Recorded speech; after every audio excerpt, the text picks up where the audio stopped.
still here, and you're going to get up, and you're going to keep going. But that's good because it means the worst is over. That's the best part of it. And it's not going to be too terrible at all. It's going to be difficult. All change is difficult, but it's going to be change that you want. It's going to be good change, and it's going to lead to a good awakening of happiness and joy in your life. That's what the Ace of Cups is. And it's going to come suddenly when you don't expect it. I also see new work coming your way. Are you looking to change your work? Yes. Oh, definitely, yes. Okay, well, that's here. That's the Ace of Rods. You have the Ace of Cups and the Ace of Rods. Aces are about beginnings. So things are going to be, new things are going to be happening to you emotionally, which is good, and new things are coming your way in terms of career and work.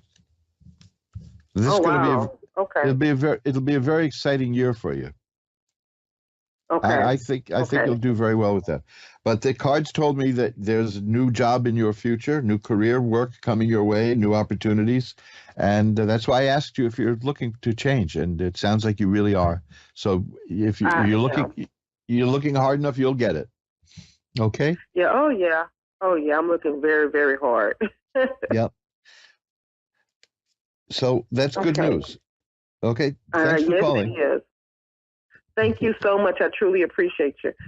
Oh, my pleasure. Bye-bye now. And let's see what we have here now. You know, it's a funny thing about these aces, because I have been getting aces for people since the end of 2019. And you can go back to the archives at AskOneRadio.com if you're masochistic enough. There's like 350 shows of mine there under Reverend Elliot's Magical Window at the AskOneRadio.com archive. And at the end of 2019, I started getting these cards, aces, for so many people. New beginnings, new beginnings. Something's coming, I said. I don't know what it is, but something is coming. And it's going to lead to new things happening for people. Well, of course, by March of 2020, we knew what that was because everything got shut down and changed. And we're still dealing with all that. But yes, there were new opportunities for a lot of people, and old doors closed, new doors open. It's I don't have to explain to you what happened. You know that. You were there. You lived through it too. But that explains why the cards did that. And it's interesting now as we approach 2023 to see aces popping up again and again, because we're still in a period of new beginnings for people. And that's good because life is what you make it. Connie in Hutchinson, Minnesota is next. Hi, you're on with Reverend Elliot. Hi. Hi, how are you tonight, Connie? Hi, I'm doing good. Well, what can I look at for you? Let's see if we can make good better. How's that? Yeah, can you just kind of look at like the next 6 months and see what's going to happen for me? Sure. Oh, we see now. Here we go. This is what I was just talking about, aces, and here they are. I drew 6 cards because you asked about 6 months. Very clever of me, right? But, the first card I have is the Chariot, and that is about a person who's holding things together. You know, the working hard to keep things on track. The Temperance card here, though, it's very interesting because they go hand in hand, those 2 cards. That's about balance and maintaining balance, because when you're dealing with conflicting forces, it's very hard to stay balanced, and the Chariot card is difficult. But the Temperance card shows me that you're going to succeed in that. You are balancing things out very well. The next 2 cards are aces, which tell me that there's a period of new beginnings coming your way. There's the Ace of Swords, which means that you are starting to see the world in a different way. Swords are mental activity. They can mean conflict. It all depends on the cards around them. But on the whole, it's mental activity. You're coming into a period in your life where you're seeing things differently, where you see the world in a new way. The Ace of Rods is the beginning in work and career. that there's something new coming your way in terms of what you're going to be doing for a living, what you're going to be doing for a hobby, let's say, the meaning of your life, to get very vague about it. But it's the rods are what you do. It's about your work. And there's going to be new opportunities that way. And it's probably because you're going to be seeing the world in a different way. You're going to be very strong with that. The King of Cups is here. You're going to be the master of the emotions that you have. You're not going to be beaten around by people who put you into an overly emotional state. You're controlling your emotions very well. You're a very intelligent person, and you're maybe a bit more intellectual than emotional, but that isn't bad necessarily. That's just the way people are. Some of us, I'm in that group myself. The 10 of Cups is here. That is the final card I have, and that is perfected happiness and joy and all kinds of good things. So it's telling me that this 6 months is going to be a period of change for you, both mentally and in terms of work, even financially, but in terms of doing what you do. But it's going to be good for you mentally and emotionally and work-wise, and you're going to come out of this period very happy. That's what I see in these cards. Okay, that helps. Thank you. My pleasure. Any other questions? Nope, that'll do it. Great. Well, I will light a candle, a white candle, to send positive energy your way, although I think you're doing a good job on your own of creating positive energy, but I'll give you that little extra boost. How's that? That sounds good. Thank you.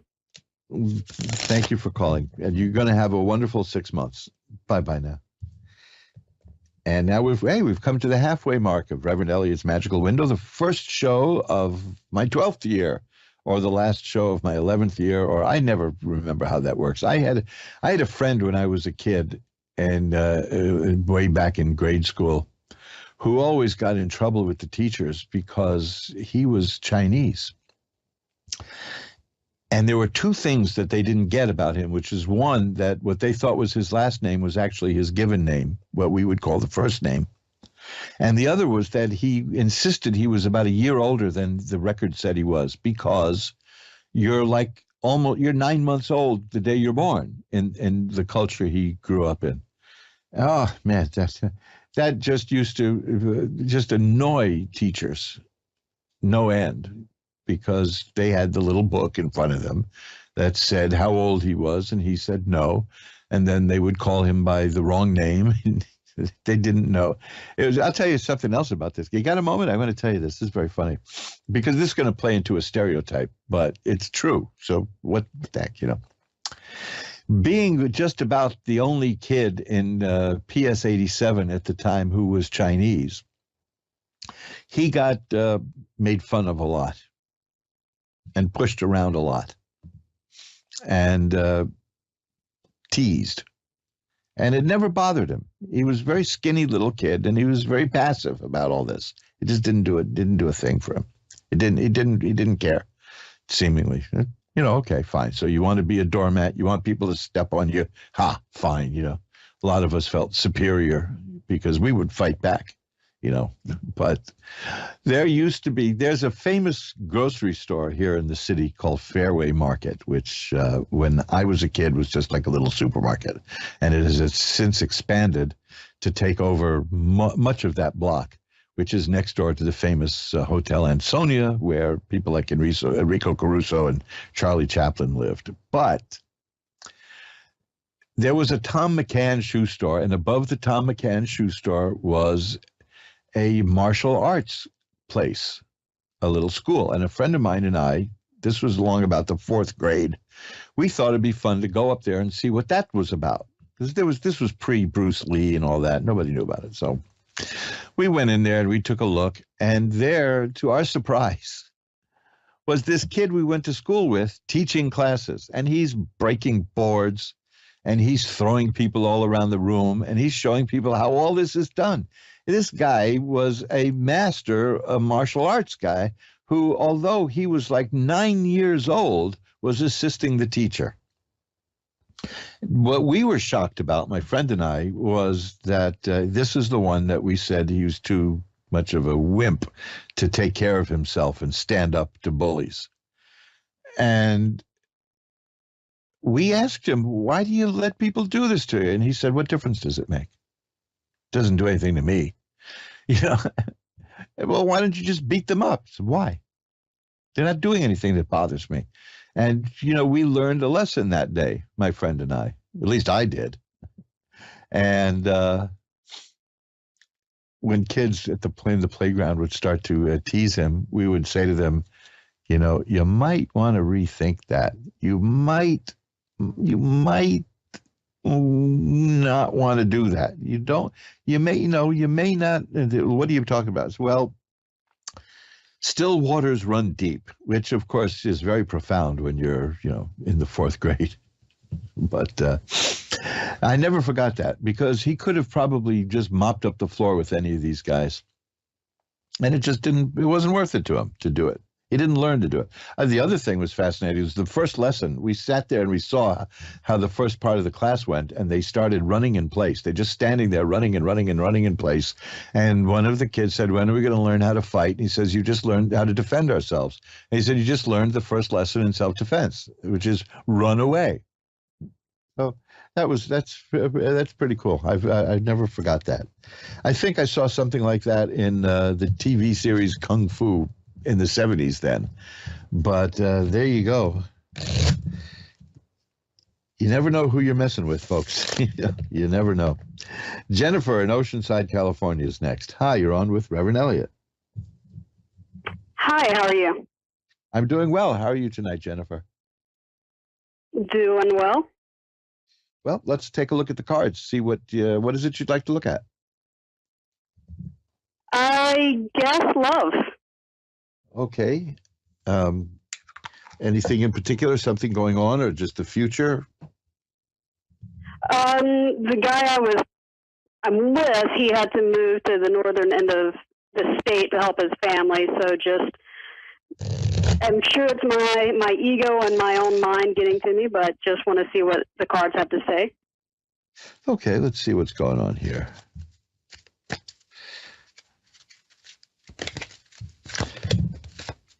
It's very funny that you mentioned you said your ego and your own mind. Yes, sir. The first card I've got is the Seven of Cups, and that is about unfocused thoughts. It's about the imagination kind of running wild.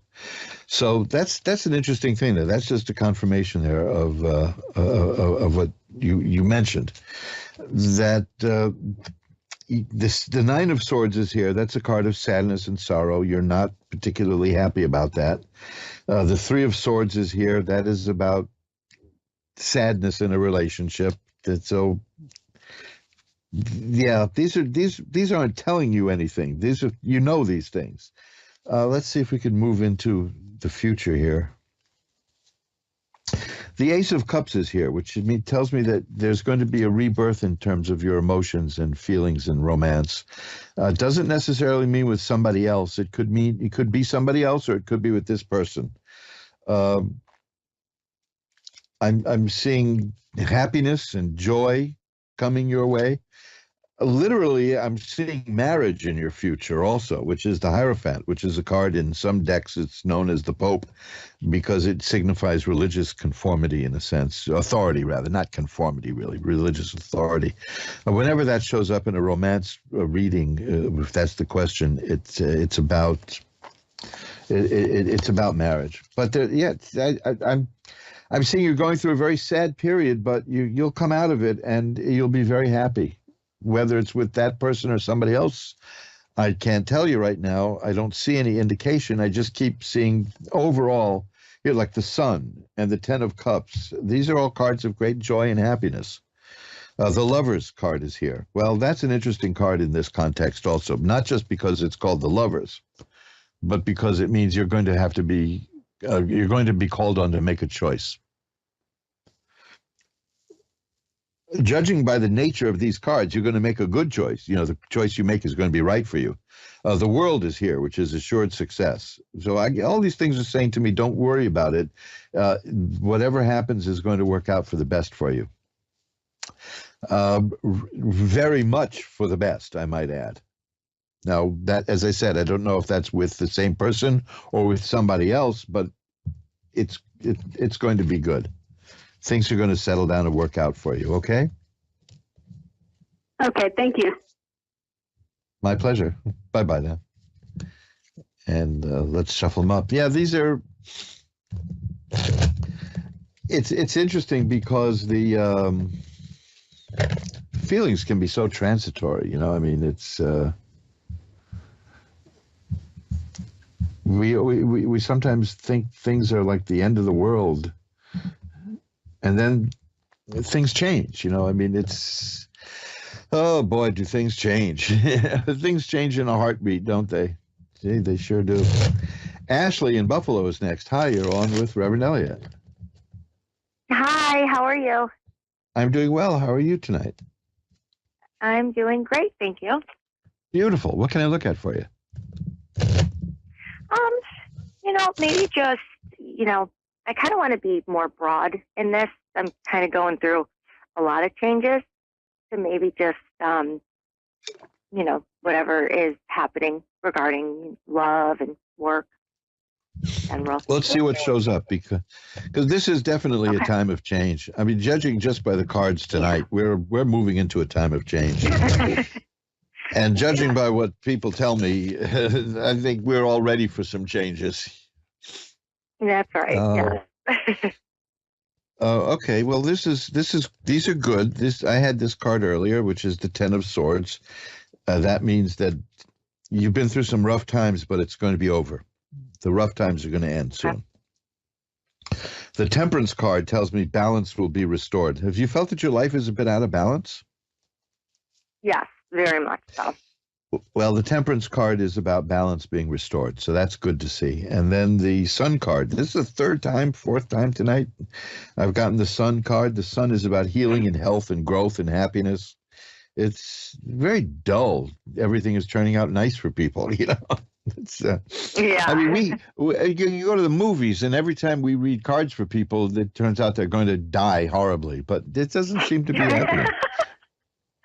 You know, I feel cheated. You know, I've never predicted death, although I did get the death card for somebody, which was exactly the card he should have seen at that moment, because it was about the death card is about one phase of your life ending and another phase beginning. But I didn't. I was too new at this. I didn't explain it to him. And so he wanted to know. I've told this many times, so I'm not telling stories out of school. He had a chance to leave New York City and get a house at a phenomenally low price and open up a new business in the house doing hairstyling. And he wanted to know how things would work out if he took the chance to do this. And the card that came out was the death card, and he screamed and fainted pretty much. You know, he slid from his chair. He hit his chin on the table. He collapsed, you know, knocked himself out. Very bad. I'm very conscious about that death card now, but no, this is good stuff here. You'll be fine. You're gonna. I mean, I've got the nine of cups here. Tells me you're in for a very sensuous time. Pleasure. You're somebody who knows how to enjoy pleasure, and you're going to. So this is all looking very good. I'm not seeing any conflict. I'm just seeing that whatever was out of balance and troublesome is going to end, and then things look really, really good after that. So here's another one. I got this 3 or 4 times tonight, the 10 of Cups, which is perfected happiness. So you'll be fine. Is there anything else you want to look at, or anything specific? Because I've got a little time left here. I mean, I really when it comes to, I'm kind of just dating a couple of guys right now, and I kind of want to know if either of them are even worth, continuing, or if there's, maybe something new coming into my near future. Let's see. That's a good question. Well, I just got this in the previous reading. It's the Hierophant. That indicates marriage. Well, of course, the question is who. The Lover's card is here. I had that also for this person. That indicates a choice you need to make. But This is nothing you don't know. I'm not getting any indication one way or the other. I mean, the Knight of, well, this is, okay, the Knight of Cups is here. Now that's interesting because the Knight of Cups tells me that there's somebody else going to come into your life. Okay. And the Knights are the beginnings of something, and they can be pretty erratic, but that can also be very emotionally arousing and exciting, because it can be up and down and left and right, and it's like the horse on the chessboard. On the knight, when it shows up, it's the power appearing, and I definitely see that there's something new coming your way. That may be the nature of the choice. You're gonna have an abundance of riches here. You're gonna have several people to choose from, but keep an eye out because there's definitely a new relationship coming your way. These cards are almost completely. Here's the Two of Cups. You see that's what that's about. That's a card of a new relationship. This is very good. Wow. This is clear. I don't mean good or bad is in a good or bad sense, but I mean it's very clear. I can read this clearly. Is that there is a new relationship headed your way? The Six of Rods tells me it's going to be quite successful. Oh, wonderful! Now here's one of my favorite cards for this kind of thing. It's the Four of Cups. That tells me it's somebody there's a very high likelihood that somebody is interested in you that way, but hasn't made it known yet. Oh, okay. That's an interesting thing. Yes. I used to say to people, so keep an eye out, see if somebody's attitude changes when you get into the room. And somebody said, well, that's good. How do I know what their attitude was before I got there? I said, oh, yeah. It made sense to me until you told me that. But you know what I mean. Yeah. You'll feel a vibe when you get in the room, if that's not too 60s of me. But there's a new relationship headed your way. Between the Two of Cups and the Knight of Cups, I have no doubt about it. Okay. And just see if it may be somebody you don't know yet. Okay. Okay, great. Thank you so much. My pleasure. Thanks for calling. Bye-bye now. Thank you. Okay. And I would like to just to take a little bit of time here to reflect on the past 11 years, because my nose is a little clogged up now. This is not like a cold or anything. This happens to me when the weather gets dry from the cold. I'm probably I've had nasal trouble all my life. I'm probably the only person I've heard of who I had my tonsils taken out because my adenoids had to come out. Usually it's the other way around. Usually they take out the tonsils and then they say, as long as we're in here, let's just get another fee and take out the adenoids. But I've had nose troubles all my life. Fortunately, I found a decongestant that works marvelously, and I am not going to mention that because I don't give medical advice. Yay, I'm one of the few people who doesn't give medical advice. Have you noticed how so many people became medical experts? So many people know all there is to know about vaccines, and so many people know all there is to know about viruses, and so many people don't know what the hell they're talking about. But, this is, I say, stick to what you know. What has happened? See, in the last 11 years now, going forward, going backward, looking backward, I would say that one of the best things that's happened to me, aside from the hundreds and hundreds and hundreds of people I've spoken to, gosh, I mean, the people the relationships I've made with people off the air, people I got to know because of the show, it's just wonderful. And anybody who wants to contact me off the air, asktaro@earthlink.net is my email. asktaro@earthlink.net. I know that everybody can't get through every night. I also know that there's a lot of people who don't want to talk in front of hundreds and hundreds of thousands and thousands of millions of people, tens of billions of people, right? Hey, we don't know. This could be good. This is going out into the ether. This is going out into space. We don't know how many people are listening. We don't even know how many people are listening in the past or the future, because time is weird. But hey, you want to know more about what I do? I have expanded my website thanks to the stimulation of the conversations I've had here over 11 years. That would be magic-works.com, magick-works.com. I've expanded mojoacademy.org. These were just little teeny websites I had years ago. There's so many things there now. Mojoacademy.org is where the books are. Books, records. Look at me, records. I'd press vinyl if I could. I probably could. But it's, we make DVDs and CDs, all with occult themes, except for one of my favorites, which nobody really pays much attention to, but it's kind of a labor of love at mojoacademy.org. I have some old-time serials there. I don't think I have Captain Marvel because I believe that's under copyright, and I don't want to violate copyright laws, but there are things there like the Return of Chandu the Magician and all these wonderful old serials. Bela Lugosi went from playing the villain in Chandu the Magician, which you can find at my website magicworks.com. There's a print there to see, not to buy, and he became the hero in the Return, in Chandu Returns, which is one of those 15-part serials. That was just I have a hankering for those old things. I kind of like them. But there's also Secrets of Success there. There's a wonderful out-of-print public domain album from the 70s called How to Pick Up Girls. And I put that there for all you people who've never spent a night in court. Because you follow the advice in this record and you'll probably be arrested. But it's a real relic of its time, and I like relics of their time, that's all. But there's wonderful books there, like Reverend Elliot's Magical Window is a book named after this show, and I dedicated it to you, the listeners of this program, because without you, I would never have written that book. And that is a book on how to read tarot cards yourself.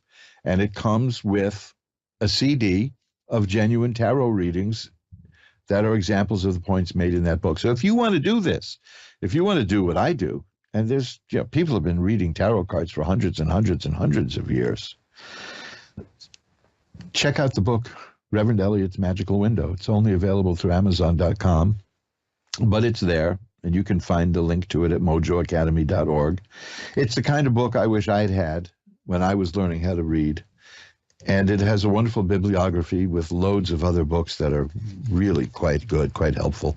One book that I highly recommend all the time, which I didn't write, is the Tarot Workbook by Emily Peach. That is a beautiful, beautiful book. It's in 2 sections. The first section is easy, and it'll help you learn all about tarot. And the second section is very obscure. It's about the deeper metaphysical nature of tarot. That's also covered in one of my other books by a man named David Lemieux, which I understand is also the name of a hockey player. But it's called The Ancient Tarot and Its Symbolism. It's harder to find that book, but if you do find it, it's quite rewarding, and it's beautifully illustrated, and you'll see so many interesting tarot decks there. But it's a fascinating look if you want to get deeper into the cards and learn more than just divination, not fortune telling. Divination. These are 2 different things. Fortune telling is you'll meet a tall, dark stranger kind of stuff. Divination is using the divine spark and accessing. I call it the magical window because the tarot cards, through divination, allow you to see things that the senses do not perceive. You heard examples of that tonight, such as when I asked the caller if she was looking for a new job, because that's what the cards showed me. And she said, yes, absolutely. These are not tricks. You can do tricks with anything, but these are not tricks. And you'll learn about that in Reverend Elliot's Magical Window, which is a book that I do recommend highly. And I always enjoy sending out signed copies, if that means anything. But oh gosh, and that was only written because I was inspired by all the wonderful experiences I've had here. I have not had a bad moment with anybody through Ask One Radio. Not just the callers, of course. I mean, the people behind Ask One Radio are just delightful, beautiful people. And if you have in the back of your mind an itch to do this kind of stuff and get on video and radio, I think I'm the last person doing exclusively radio, but those days are numbered. Yes, I will admit it. I've been doing video tests. Yes, I will admit it. I've been shedding a little weight, Oh, vanity, right? And if you want to do this, this is the place to do it. This is the place to do it, is Ask One Radio, because it is the most positive group of people I've ever been associated with. Do you think I'd be here 11 years if I didn't like this? Come on. Like I said, I've had marriages that didn't last this long. Not the current one. The current one, I don't know. I don't think I'm too old to say one day it's going to be my 40th anniversary at Ask One Radio, but those are the two most important anniversaries in my life. And yes, it did change my life, doing Ask One Radio and being with you guys every Wednesday when I'm available.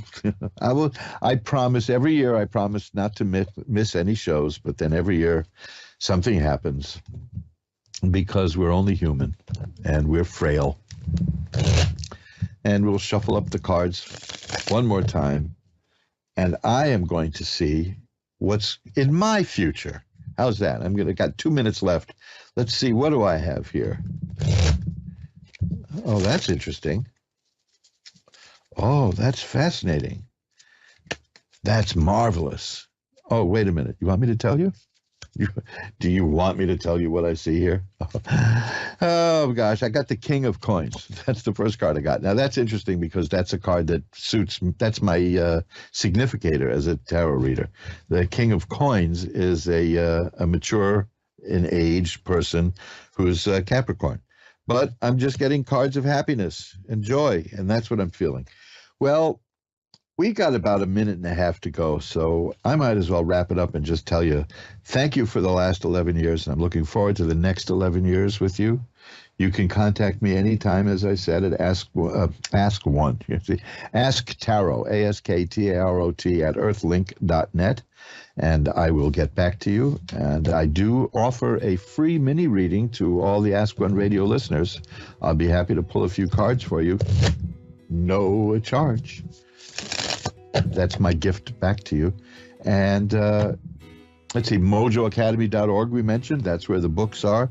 Magic-works.com. I got like 100 pages there, and I'm adding them all the time. Take a look at the occult jewelry page. That's one of my favorite things. As soon as we're done here tonight, I'm going to design some more jewelry to put there. But that's about it. That's the end of the 10th year, and now into the end of the 11th year. See, there I go again. 10th anniversary started year 11. So what can you do? The first anniversary started the second year, so there it is. I've got to run now. So remember, time flies. It's up to you to be the navigator. See you next week. Bye bye now.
You're listening to A1R Psychic Radio, Earth's #1 psychic radio network, and watching Moonstruck TV, Enlightening Television. Welcome. Time for Eleanor Gray's Psychic Destiny with Eleanor Gray. Live from GraceDestiny.com. Connect direct. In North America, dial 888-454-2751. In London, 20-3519-2158. In Sydney, dial 02-8488-3147. Or online, contact us through our Facebook page, facebook.com/psychic radio. Or one of our websites, askoneradio.com or moonstruck.tv. This is Eleanor Gray's Psychic Destiny on A1R, the Ask One Radio Network. Okay, hello there, hi. Happy New Year. We're now officially 2023. I hope you had a good time, whatever you've been up to during the holidays. And welcome to my show. I'm Eleanor Grace, and this is my Psychic Destiny show. And of course, we're broadcasting live across the world with Moonstruck TV and A1R Psychic Radio. So I'm glad you're able to join us for this New Year show, which is great. Now, today I'm going to be using some tarot cards. I will be taking some of my mythic tarot cards. These are all about Greek mythology, which is fabulous, you know, because we all sort of go into the ancient times and we're looking to see what those ancient mythological aspects are to our lives today in 2023. And of course, my show is never, never complete without a little peek into the crystal ball. And this is what we're going to be doing. Now, I do have my amethyst one with me today, which is fabulous. It's lovely, those purple hues, and it's healing. So anybody that has really been feeling as though you just need to have that boost, this is a time of healing. It's a time of getting everything back into perspective, and it's also a time for your light to shine and lighting up the crystal ball here, and I want to illuminate your life as well and illuminate your future. So this is what we have now, a very particular time to pick your goals. Think about what you intend to do, where you want your life to go. This is the time to do it. It's not about making resolutions. It's about being a bit more grown up than that. And it's actually laying out a plan. And during the next week, this is exactly what I'll be asking you to do. And at the end of the show, we'll also be making a cosmic order as well. And that, I think, is fabulous, because when we make a cosmic order, we're actually asking our wishes and our dreams and our hopes to be cast out to the universe. And when we do that, it's very, very likely that you will get a response. So that's for everybody. That's for everybody that is coming in, watching the show and staying here with me. Now we have Jeannie in Kitchener. Hello there, Jeannie. You're through to Eleanor Grace. How are you today? I'm doing all right, thanks. How are you? Okay. Oh, yeah, I'm good, good, good. I want to take you a card, this one, and it really is important now, Jeannie. This is the Magician. It's a magical influence. I'm not talking about hocus pocus and that sort of magic. This is about you now taking the direction in your life that is so important and really so relevant for you. When we have the Magician, it gives you unexpected developments, and that's what I think is around you. It's what I'm connecting to you, Jeannie, that you're perhaps a little anxious, nervously going towards this next year, feeling as though things are not complete, that you haven't bound things together, that you haven't resolved some issues perhaps with those close to you, family members, and also a partner. But things are changing, and the Magician tells you that. It brings in some opportunities for you to be able to speak up but also to take advantage of new developments. So I see you moving towards the crossroads. That's where you're approaching now. That's the time that you're approaching now. And this crossroads really does bring decisions. You have to make them. And Jeannie, you have to make these decisions now for yourself, sweetheart, because if you don't, then you'll just be really being influenced by those that are strong characters around you, and you won't find yourself actually doing and saying what you want to do, who you want to be, what your life needs to become. So assert yourself now, find your voice. I also feel that as angels with you, spirit is around you, and I do feel that there has been a person here that has been poorly, that somebody has not really been able to recover very well, because October, November, difficult months here for you. However, that's still a continuing situation. I'm not seeing any finality to it at the moment. What I am seeing for you is consideration for those other people that are poorly, and one person in particular, I feel that this is a woman who has been struggling quite a lot, but I also see you with prosperity issues. So it's about money, and you taking advantage as well of new opportunities that are going to come in that boost you. And that's boosting your confidence, but it's also boosting the coffers. You're getting more money coming in, and confidence with those family members and people around you that I feel that you have struggled with. You've really sort of struggled with maybe just finding that voice of yours here, Jeannie. So where are we now? Does this make sense to you? Because I'm going to be taking another crystal ball for you in a moment. Okay. October, my mom got diagnosed with cancer and passed away in November. So those things Okay. Yeah. are Yeah. the months of difficulty. Oh, so And difficult. and then there was the Especially inheritance. right. So the prosperity that I've connected to here, the inheritance that you've got, is there an argument over this with family members? Has there been some disputes now? No, everything's been resolved. Oh, good, good. So is there now a closer picture with family members, Jeannie?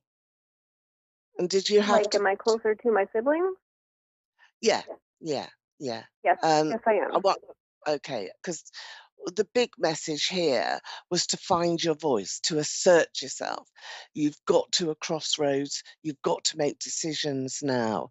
Um, and the lady that I was talking about is a woman. Did she go quickly? Because in some ways, I don't actually feel that she knows where she is at the moment. Does that make sense? She got the cancer in October, died in November, and we've got all of this time during December, which seems to be swinging here, going from left to right. And do you know a Stephen or Stephanie? Who is that? Because that's a name that is coming through quite strongly. Is that somebody in your life here now, Jeannie? No, no, that I don't know anybody by those names You at this don't know time. Stephen? Was there anybody that your mum was connected to, a family member, maybe an ancestor? I'm going to give it to you. Ask your siblings, ask your family, because there does seem to be ancestral bells that are ringing almost in my ears that I'm coming from her, coming from your mum. And it's this, maybe it's St. Stephen's, maybe that's what she's trying to say about Christmas and missing you guys at Christmas. But do ask around, because you will find.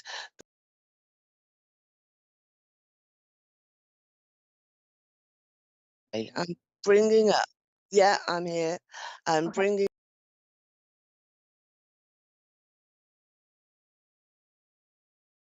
up a couple of connection issues, I think. But Yeah. I do want you to look into this pink blush crystal ball here.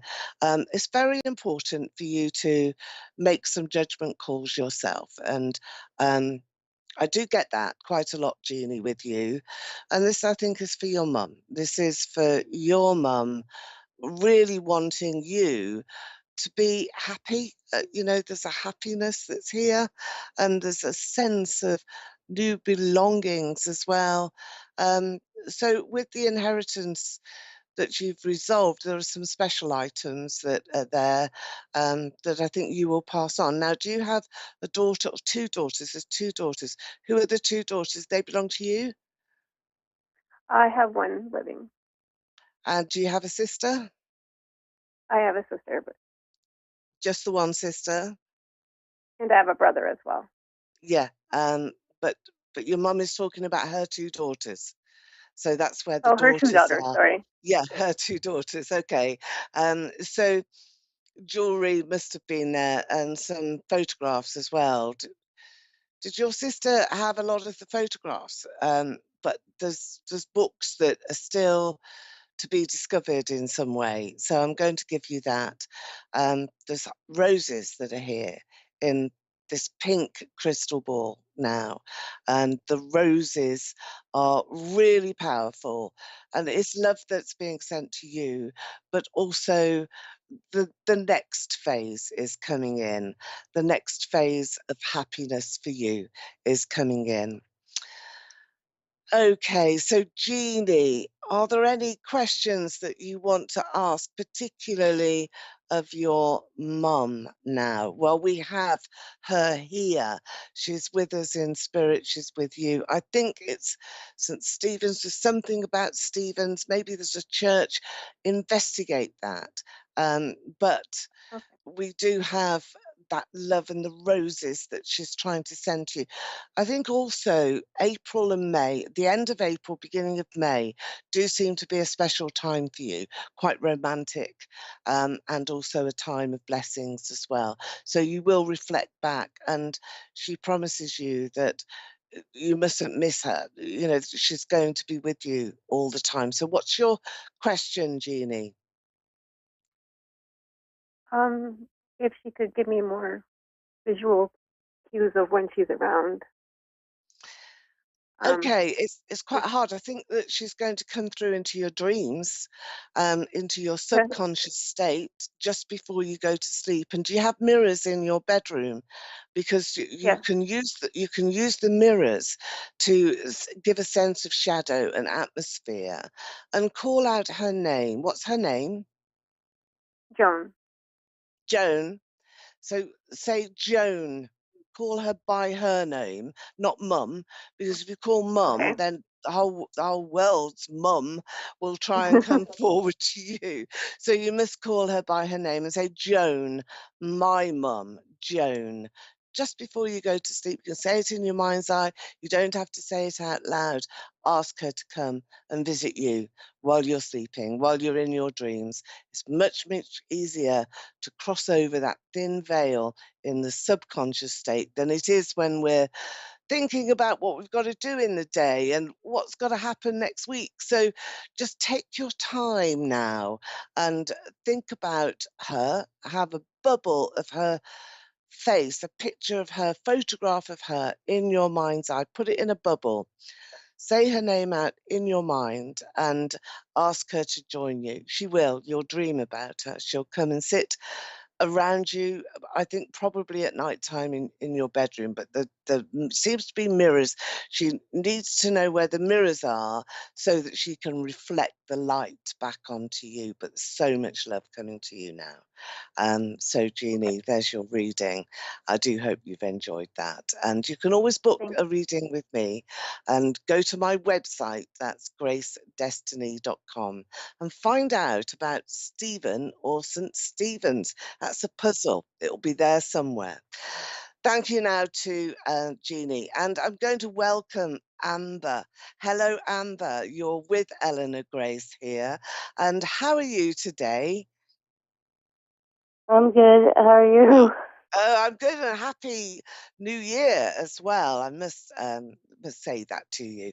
Did you have a good holidays? I know that in the States there you had this awful snowstorm, and we were watching with bated breath here in the UK. I'm in London in the UK, so I hope you survived it well. Let me take you a card or two here now, Amber.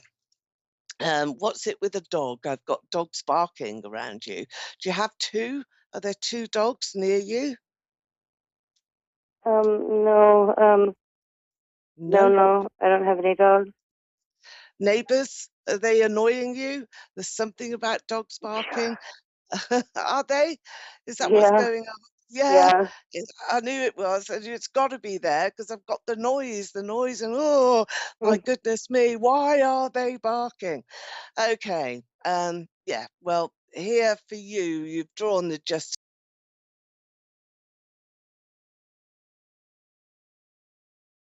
reading. Now, the justice card is about truth coming out. So you're searching for some answers here, aren't you? I know we've got the noise, the background noise of the dogs barking, the neighbours, and you feeling quite frustrated where.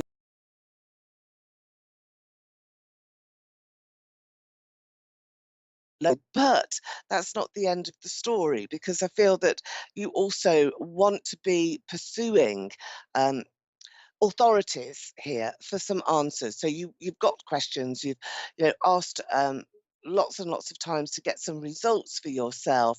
It's not about the dogs, this is about your life, and it's about you having something justly decided. So justice is in your favor. It's a good card.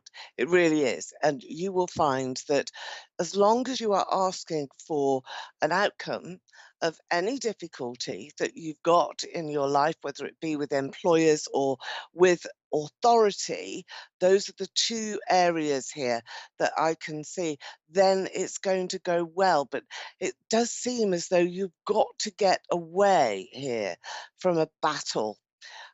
This is a battle with you and some close friends around you. And this battle just doesn't seem to be important anymore. And you have to consider that, I think. I think you have to take that on board. So, Amber, do you understand what I'm talking about here? We've got authorities. Say again, I didn't hear.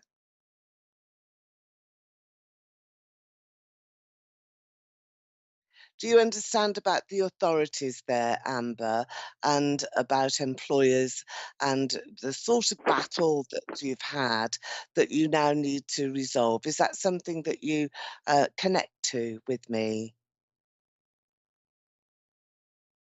Okay, also, we have the Ace of Pentacles that is here. Now, the Ace of Pentacles is all about prosperity and opportunity. And I think there's a new workplace for you that is going to come through. And this is a workplace that you want. And it's something that you're asking for. It's something that you feel really, really good about.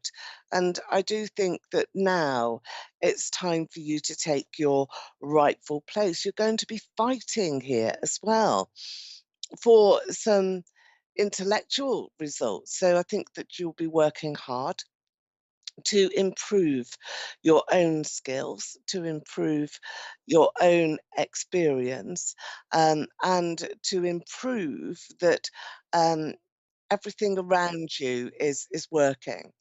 So we do know, don't we, here, Amber, that you've had some battles here, personal ones, with surrounding influences that have been perhaps a little bit overbearing. You're not feeling as though you've been doing things right, and that other people have taken control, and other people have maybe made decisions that you weren't happy about. Is that right, Amber? Is that how you've been Right. feeling? Yeah. Yeah. Okay.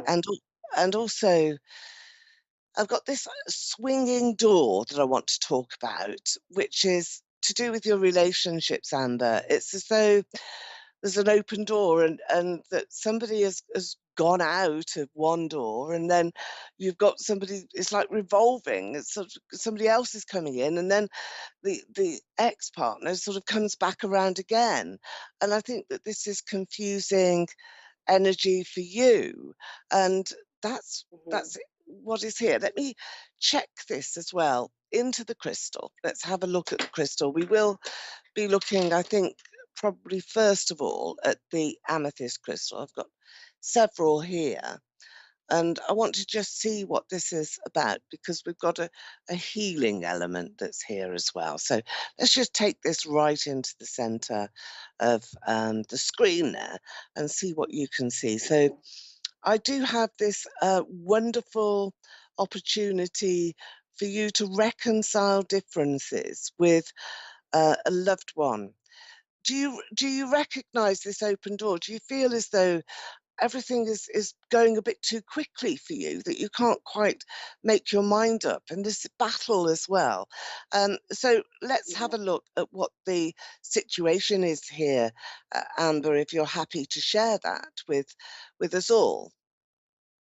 Yeah, I have a boyfriend that is gone, and then his friend decided to meet up with me, and then we were getting along, then my boyfriend keeps trying to get back with me, and and it's just back and forth, and between the two, and I have to take care of them both at the same time. I have to make them both happy and comfortable, and everything. It's just they're pulling back and forth. Yeah, yeah. So what do you want? You know, because I feel that this is all about what everybody else wants and not really what you want. So this, I think, is what you're being told at the beginning of 2023. It's now time to decide on what you would like here. You want stability, I can see that. You want to have um, a situation where you know what the commitment is to you. I feel that you need to have a situation as well where you're not wondering in your own mind as to what's going to happen from one week to the next. I do see a uniform as well. There's police uniform, I feel, that are here. Is this a friend? Because it's not an enemy. I'm not seeing authority in this way as an enemy. This will be somebody nice who you like, or a friend of yours. Do you recognize that person, a man in a uniform? Maybe somebody that's passed over as well. So I want to bring that close into you here, Amber.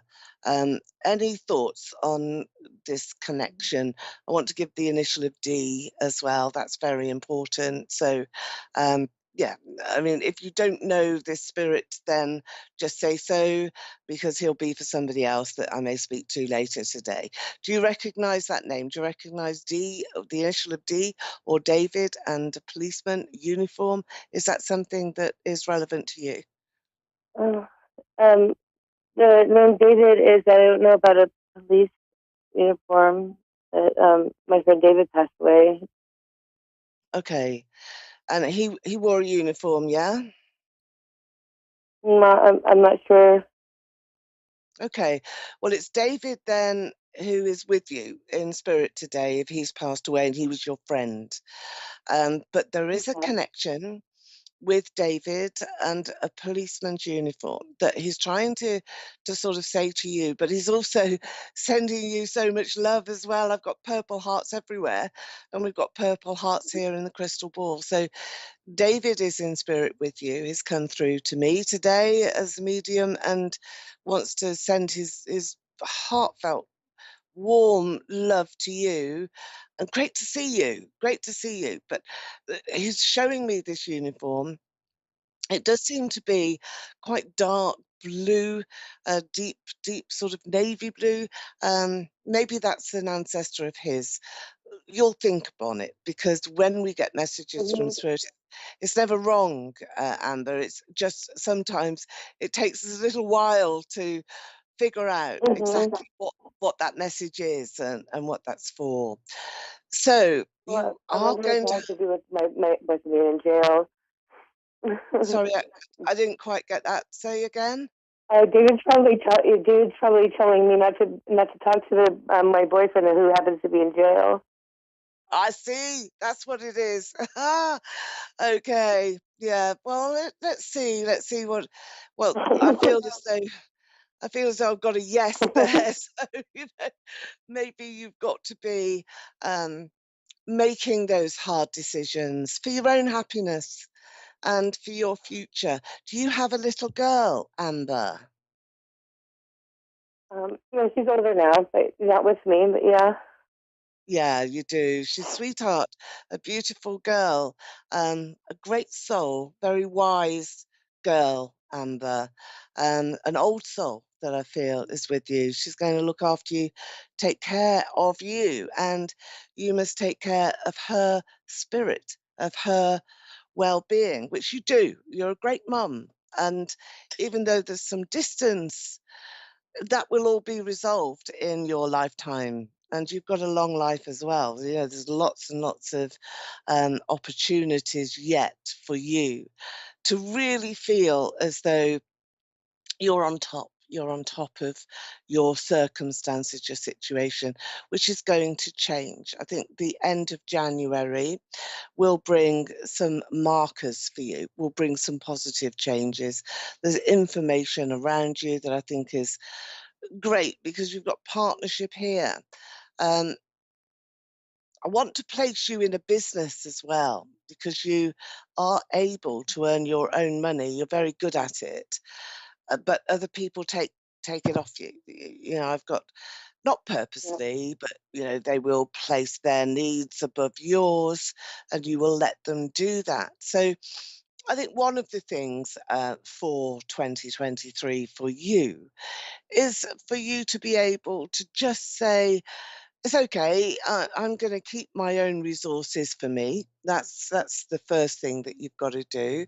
I'm going to make sure that I meet my own needs first and think about those younger generations as well. Think about what David in Spirit has come through to say, and think very, very much about your own happiness, that you know, it's not that hard to be happy, but it is hard to recognize when we're unhappy and to do something about it and to make changes. And that's what you need to do now. Don't have a revolving door. If neither of them fit, then find somebody else. That's the overriding message. Start again and start enjoying your life, and don't overcomplicate it. It's not that hard. So thank you for joining me on the show, Amber. I'm now going to do a cosmic order, as we said at the beginning here of the show, for New Year, for everybody that is watching. So I want you to look into my prosperity crystal ball now. This one is shining out for you, and I want you all to make a wish. Have a look there at the citrine, and really just blow any wish that you want into the crystal ball with me, with harm to no one. Make sure that my hopes, my dreams, my wishes are going to bring some results. And really think about your wish and blow it into the crystal ball, which is what we're going to do together. So with harm to no one, we're wishing for 2023. Let's blow together. And there we are, out to the universe. Try and let me know what your wishes and dreams are, whether they come true. And I will see you the same time next week. And Happy New Year from me, Eleanor Grace. See you very soon. Bye-bye.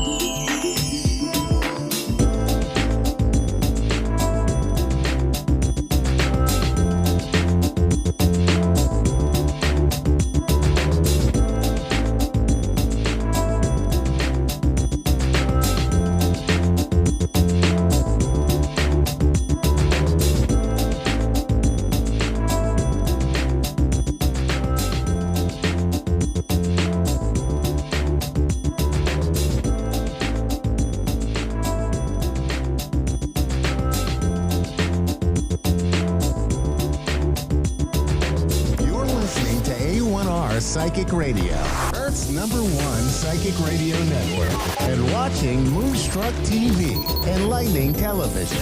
Welcome. Time for the Urban Monk with the Urban Monk UK. Urban Monk UK. Search Long Road to Richmond on Facebook. Connect direct. In North America, dial 888-454-2751. In London, 20-3519-2158. In Sydney, dial 02-8488-3147. Or online, contact us through our Facebook page, facebook.com/psychic radio. Or one of our websites, askoneradio.com or moonstruck.tv. This is the Urban Monk on A1R, the Ask One Radio Network. Good evening, good morning, good afternoon, and welcome to Monk Towers, the Urban Monk Show live on A1R Radio and Moonstruck TV. Hope you're all doing well and keeping warm if you're in where I am, or keeping cool if you're in a nice warm part of the world. So tonight, I want to just revisit something I spoke about on an earlier show, which is fear. What is fear and what the issue is with regard to attachment. Attachment is one of those things that is the biggest cause of fear. So we'll look at fear and what it is.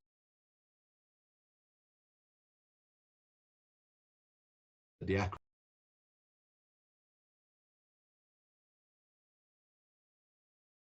And you can say face everything and rise. So there's two ways of looking at fear. If we think about what fear is as an emotion, it's really from back in prehistoric caveman's days when it was a fight or flight syndrome. You know, we were likely to be, when we weren't top of the food chain, if you like, we were likely to be eaten by a predator.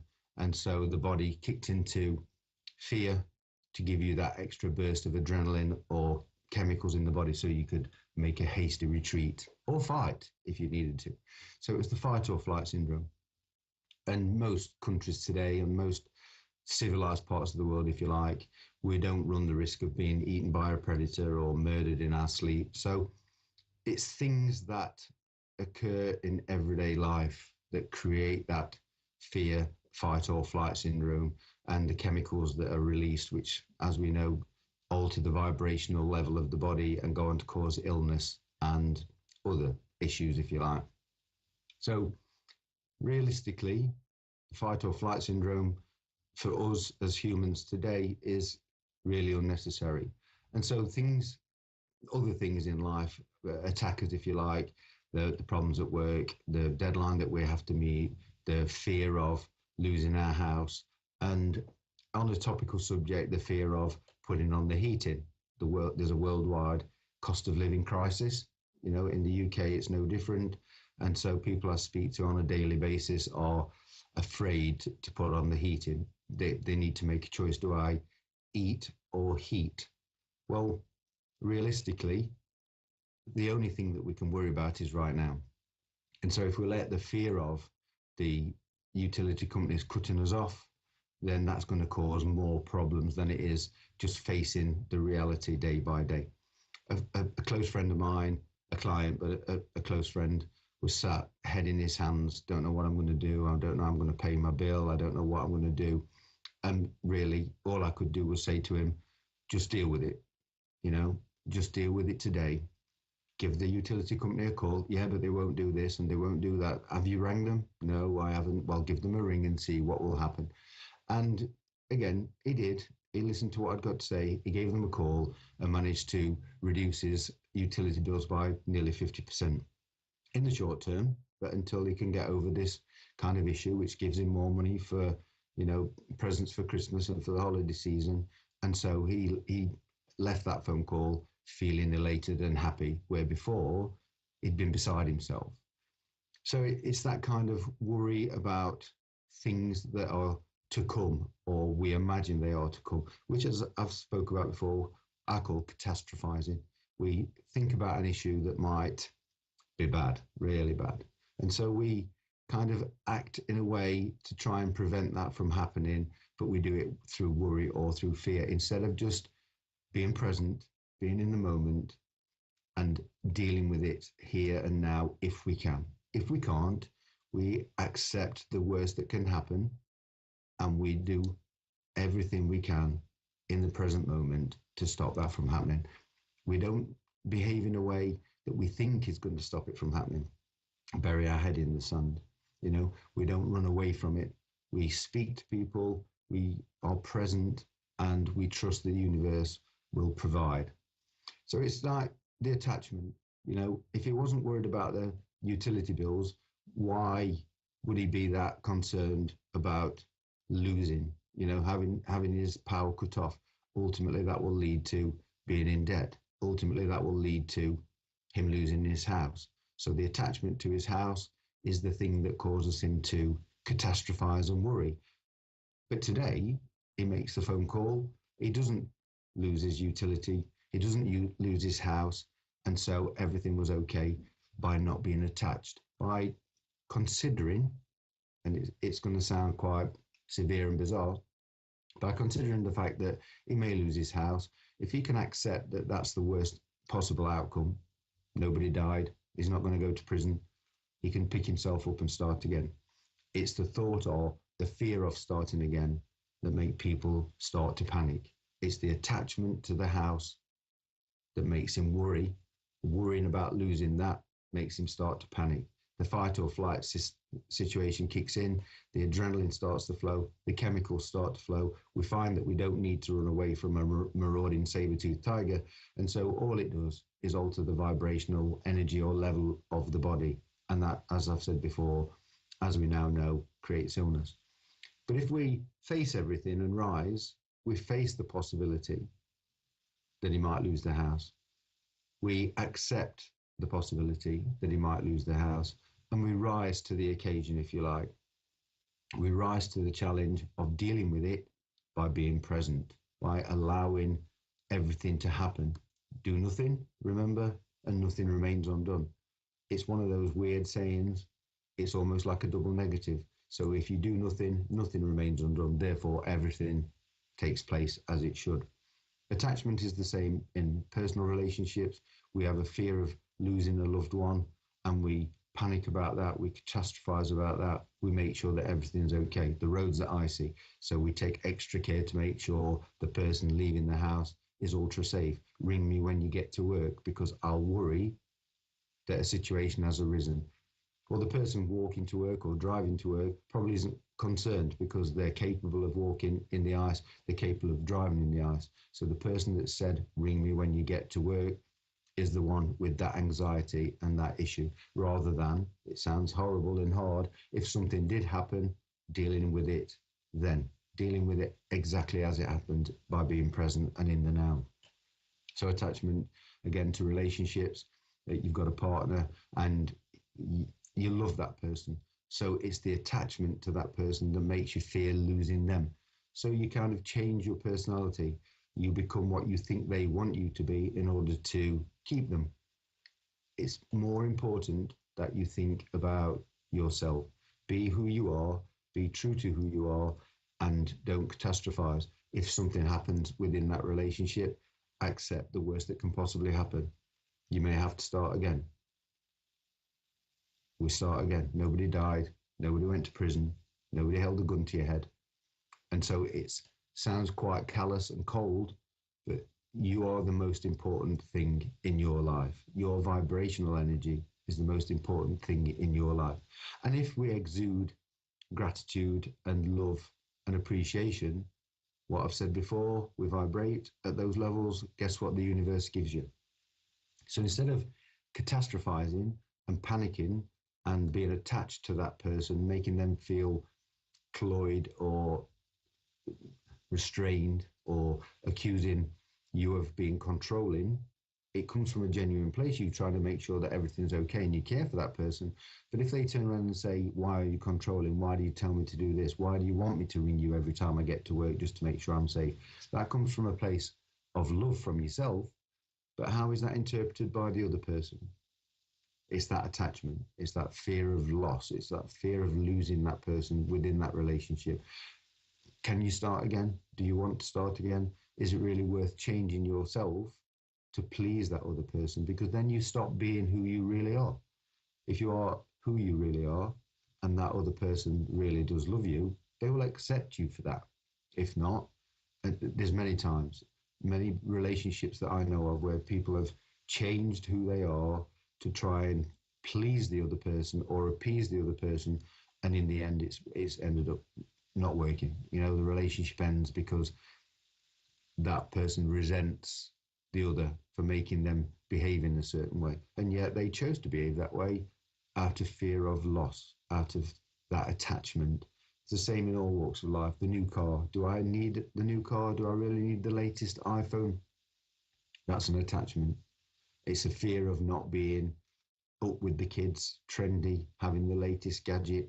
We all spend time putting ourselves out there to get things instead of thinking about our own personal mind space, our energy, our mindfulness, our silence, our presence, our gratitude. Just be today. Just be in the moment. Just be conscious of that. Acknowledge, as I've said many, many, many times, acknowledge the thoughts. What if he does walk to work and fall over? What if she does bump the car?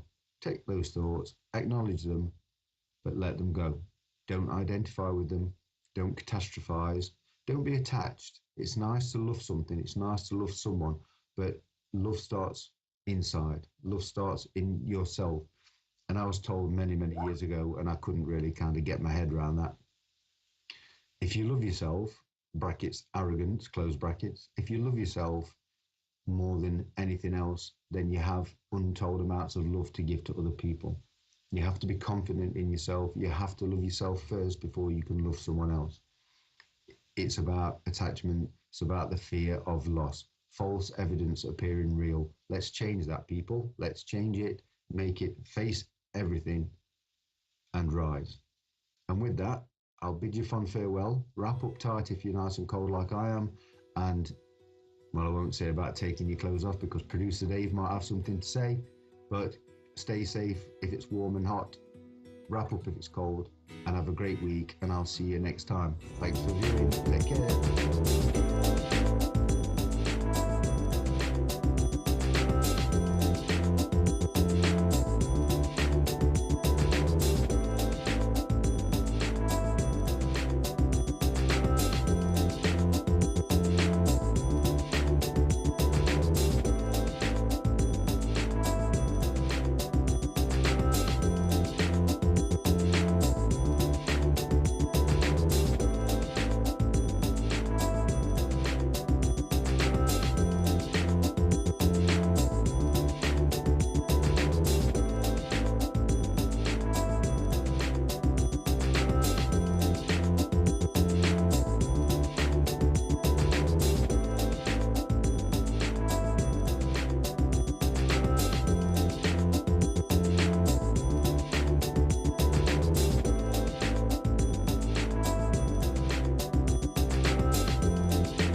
You're listening to A1R Psychic Radio, Earth's #1 psychic radio network, and watching Moonstruck TV, Enlightening Television. Welcome. Time for Susanna Medium with Susanna Hershaw. Live from SusannaMedium.com. Connect direct. In North America, dial 888-454-2751. In London, 20-3519-2158. In Sydney, dial 02-8488-3147. Or online, contact us through our Facebook page, facebook.com/psychic radio. Or one of our websites, askoneradio.com or moonstruck.tv. This is Susanna Media on A1R, the Ask One Radio Network. Oh, wonderful, wonderful. Thank you very much, and happy New Year to all of you lovely friends, listeners, and viewers, wherever you are. And thank you very much for tuning in. You are live with me on the Ask One Radio Network, A1R Psychic Radio, and Moonstruck TV. I am your show host, Susanna Hershaw, a medium, your medium through times of change. So I really appreciate you are here tuning in and also listening to and checking out all the other shows as well. So I really hope, well, not just hope, but trust that when the new year began for you, you stepped into the new year with light in front of you and the light following your footsteps. So light over the everywhere. And I was thinking of, shall we have some New Year resolutions, but we are not doing New Year resolutions because, well, we are not doing any New Year resolutions. And, well, really, because we need to bring ourselves to the very present moment. And as long as we are holding the frequency high and being kind and being good and being loving and compassionate, coming from that space every single moment, then the resolution or the solution or the creation or the manifestation is being present in the very moment. So this is what is happening or coming forward. Now, if you are new to this show, thanks very much for tuning in. I'm going to be here for 3 years. For 3 years, I think next week. So I'm going to talk to you about that. And then you see, I was preparing, well, not just preparing, I'm thinking about a 30-second A1R news schedule, not news night, but news, just the news. What is the news? What are the news here? So it's a very, very exciting network. And I know Reverend Elliot has celebrated his 11th year here on air last week. So I just listened to his replay. So if you missed that one, go and listen to that conversation. Lovely, good sense, a very witty gentleman. So tune into his shows as well. And he's going to celebrate his birthdays. And then birthday, I think this week is talking about his birthday. So I quite like that because we are Capricorn. So I had my birthday last week and celebrating my show anniversary next week. So I think we are a good team here. And we also have a new presenter a little bit later today. I think he's starting. So check that gentleman out. I think about 10 p.m. GMT and 5 p.m. EST around that time. So lots of exciting things are happening. And then you see this opportunity is also available for you if you want to come on board. And it's not just you are a healer or a reader or a spiritual light worker, whatever way you want to identify yourself or label your work. But then I can really tell you that you are learning much more than just mastering your craft and then working from your heart space. So I feel that that's why we are all here. I'm going to be a little bit older here, 3 years next week. So I'm going to be a toddler. And let's hope I'm not going to be a very, very grumpy or stumpy toddler starting my 3rd year here on air with you. But then amazing things are coming along. And if you're interested in my work, check out my webpage, www.susannamedium.com. And then all the social media pages, everything is Susanna Medium. It's so very easy to remember. And you know this very well, it's 9 letters, ZSU, ZSANNA, Medium, and medium.com. And I'm still looking for somebody who's going to compose a 25-second jingle for my name. So it's www.zsuzsanamedium.com. And then high symbols at the end. If you can fix that one there, please. And I will offer you a free reading if you can do that, lovely musician out there. So here we go. Oh, yes, we've got our first caller. So let's see, we've got Brittany in Versailles, Kentucky ready. So Brittany, how are you? Let's see Hello. if I can hear you. Oh, hi, Brittany. Hi, how are you? Hi, I'm okay. How are you? I'm very well, thank you. You are my very first caller this year, so 2023. So happy New Year to you. So how can I help you? Oh, nice. Happy New Year to you too. Thank you. I'm actually, I'm not real sure. There's so much I couldn't even begin to pick. But there's a couple of people that I would hope to hear from. That I'm pretty sure I hear from them throughout the day, every day. But I don't know. I'm kind of stuck and a little bit lost. Sure. Okay. So if I get it right, if I'm hearing you correctly, you would like to hear from some of your loved ones. I presume from spirit consciousness, or well, not presume, but I'm thinking. Am I correct here? Yes. From your loved ones? Okay, okay. Now, as I was listening to you, as I was listening to you, I'm present to three people, and I feel one of them is a gentleman. Not very old. I'm feeling quite young in my heart, feeling quite like a medium built gentleman, quite light-hearted. And what I am feeling is that I'm very quickly moving my head around, and he's putting his attention to his jaws. So would you understand, a younger gentleman, quite upbeat energy, and talking about his jaws? Talking about what was the last part? He's talking about his jaws. When we chew, we've got the jawbone on our face, on our skull. He's talking about his jaws, the jawbone. The month that we were born? It's more of the jaw, the jawbone. He's describing, he's showing me his physical reality. And then in the physical reality, I'm feeling quite quick in my body. But then when I'm getting to the head, the skull, he's talking about the jawbone. When we chew, we are opening the jaws, J-A-W, jaw bones. He's talking about whether we have, if you understand, whether we have some problems here or if we are feeling quite stiff around the jaw. Would you understand that, please? Not exactly. Okay, let's just go with the gentleman. Would you understand that? Because as I'm feeling his energy, he's very upbeat, very cheerful. And then for you, I feel that is what he's showing, having that, bringing forward the joyful energy. Because while I was doing this, I'm also feeling that he's inviting you to smile. He's asking, where is your smile? Wanting to have the more of the smile. Now, would you understand? Because I feel that I need to work with this gentleman.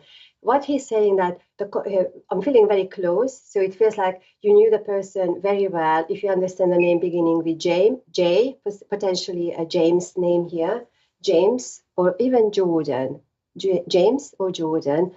And then what he's saying that we knew each other very well, so we got on very well, very light-hearted energy, very joking, very very upbeat energy. And then what he's saying is that sometimes people got me not how I meant, misunderstanding me. Sometimes people were misunderstanding me. What he's saying that he's part of three, now with his energy, that's quite interesting because I'm noticing that as I work with you, the energy is all over the place. Because usually when I work with somebody, I have one storyline. But then with this gentleman, I have the energy all over the place. It's like starting this conversation, starting that one. Now, would you understand this gentleman who had confusion in the mind, and then really trying to be good, trying to be present, but it feels like life was swirling me and putting me to one place and to another, and I'm not really finding my way. That is what he's showing. So would you understand the name, please? Would you understand this person, please? It's more of a friend, somebody we knew. It doesn't feel like a family person, but feels like a brother to me, very, very close, and we can trust the person. We could trust the person. beginning with J. I apologize. I didn't understand almost any of that. I got ahead and confused. That and gentlemen, and that might be about all I could understand. Okay. Now, let's approach it from a different energy. So I just summarize. Okay, I've got a about 20, 25, 28-year-old young boy, gentleman here, like a lad. I'm feeling very upbeat, young in my body and in my heart. And I want to feel the joy of every single moment. I feel that he passed. He wasn't very old when he passed. And then I feel that he had this awareness that every single day counts. And whether he knew that there was a condition he had to watch, or what I'm feeling with him is feeling quite awake. But then the energy is that he wants to bring you that joyfulness energy, the joy energy. He was also showing us the name J, beginning with J, so potentially a James or a Jordan. And I'm also feeling confusion, because how I feel his energy is that I am over the place, So whether you understand this person, doesn't feel like a family member to me, feels more of a friend or a company, somebody I know very well. And then he's also showing us how much we can trust him, how close the two of you were. He's talking about, it's not the roller skating, but then a skating, some sort of skating device, and then joking about that. He's also showing me that he's part of three.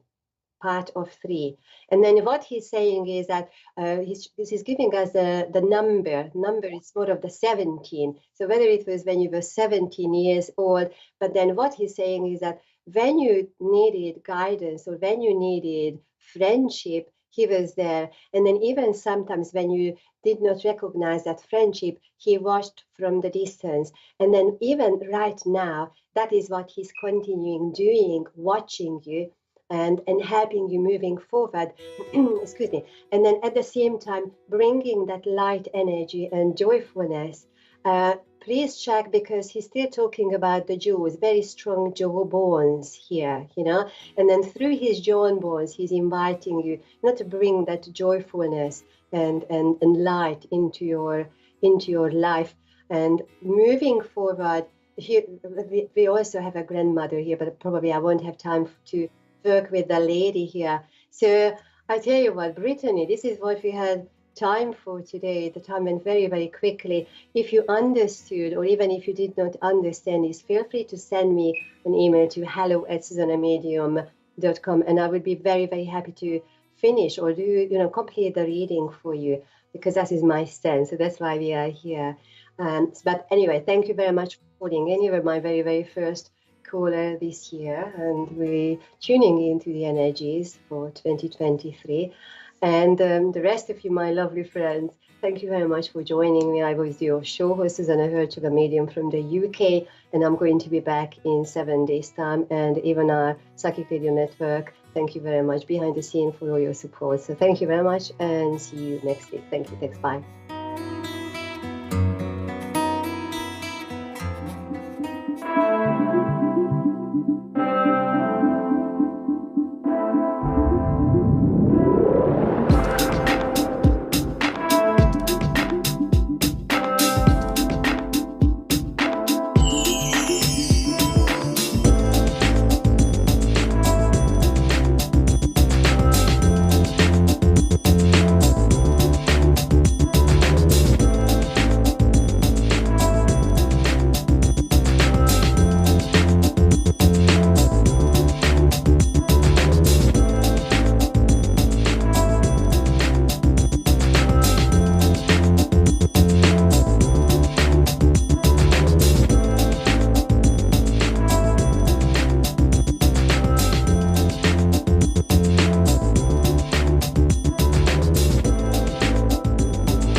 listening to A1R Psychic Radio, Earth's #1 psychic radio network, and watching Moonstruck TV, enlightening television.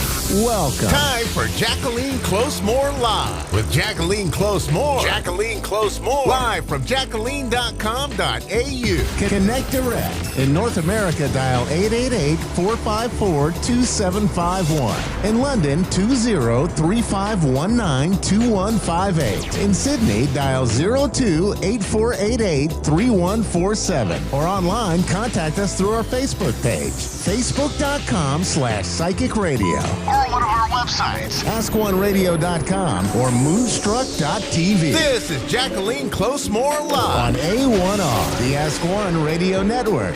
Hello and welcome to the show. You're on A1R Psychic Radio and Moonstruck TV. I'm Jacqueline Close-Moore, coming to you live from my lounge room in Melbourne. What a time. What a year. What a decade. Just existing, basically. Big thanks to my son for getting me a tequila multi-pack. And my favourite one is actually this one here. It's a Patron multi-pack, Añejo. Yeah, I'm really liking that one. It's I'm new to tequila, so it's going to be interesting. Not that I drink a lot, but I hope you've been enjoying the possibly silly season and also the single-handed climate reduction of emissions by Greta Thunberg in the last 24 hours. Mr. Andrew Tate is a very, I'm not going to call him interesting. He's kind of disturbing, actually. Romania has really, really lax laws about protecting women, and yet he's on charges for human trafficking and possibly rape, allegedly, in that country. You know, he's long been an influencer of young men, which is disturbing because he's actually incredibly misogynistic. So it's kind of interesting when someone is so righteous, self-righteous, not really righteous, but definitely self-righteous, definitely sort of feeling entitled to be that angry that they let slip where they are via a pizza box, of all things, like involving pizza shops over the last couple of decades and conspiracies around them. Here's one handed, here's him having a rant at a 19-year-old who owned him in a reply tweet to something he was going after her and trolling about in the first place. She's only 19, he's gone after her. And via his own ranting, it's taken 2 minutes in that video. Oh, look, there's the pizza shop he bought his pizza from, and that's how the police over there got him, and they've now arrested him. So one can only hope, but what a way for the year to go out. Talking about interesting things happening in 2022 and moving to 2023, when we're looking at things you'd like to change, might be good to start on the individual level and kind of look at, all right, well, rather than making New Year's resolutions of things, you know, big plans, like I'd like to rid the world of oppression and, I'd like to get the environment back under control and all that sort of thing, which is really important things to be working towards. But on individual level, what can we do just that little bit more in the right direction ourselves? So when we're making New Year's resolutions, it might be good to look at how sustainable that is, that resolution you're making, and how likely is it you're going to go through with that.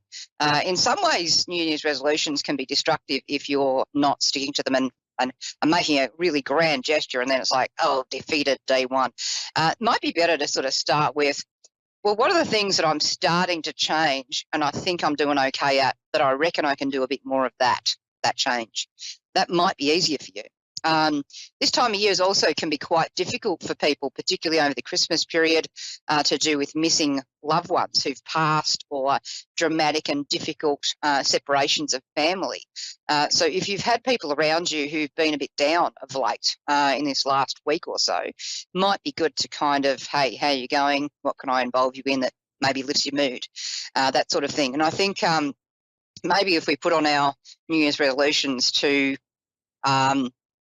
look at how what we're doing is helping others and helping our society, as well as making us feel good, rather than just, go get them type thing, or, this sort of limited thinking of, I still believe what I believe despite receiving new facts and information.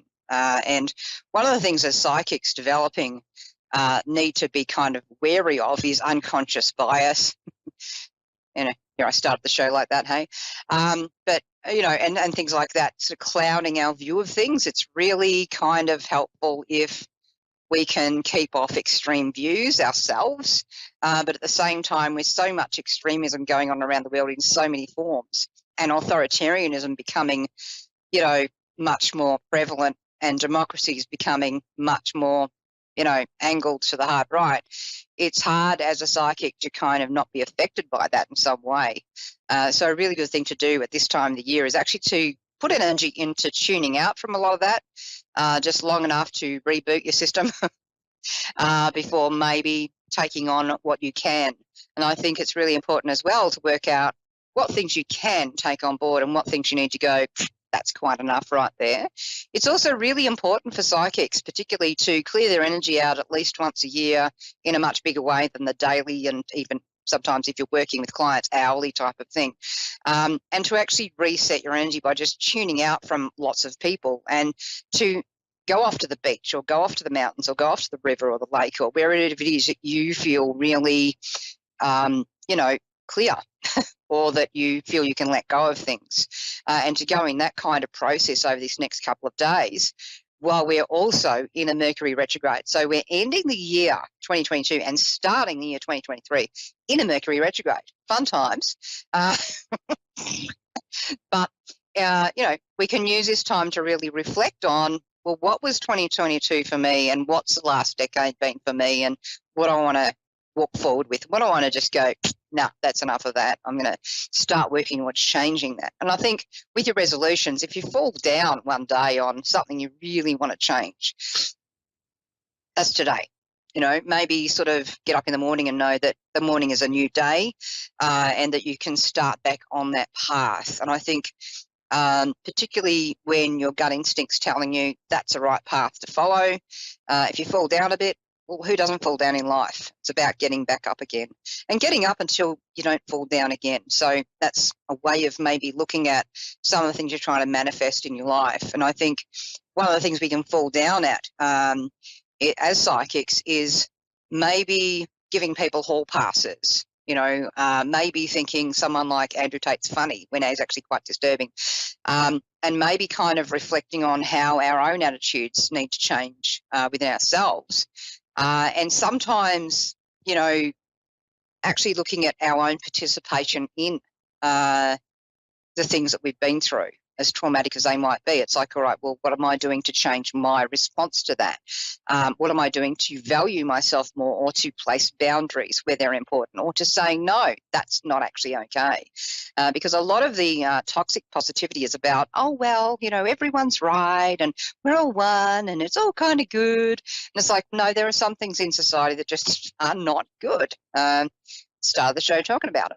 And I think that when we're looking at saving the environment and saving the world, we kind of have to look at coming from equality of the sexes, equality for people who are different to us, and actually looking at the similarities and complementing things about each other, as well as accepting and really respecting our differences, that those differences can be okay too. But, if we're wanting to change the world, we have to start by changing ourselves and our response and reactions to others, and our ability to empathise, which is often not the case in people who are extremely hard right, whether they be racist, whether they be highly sexist.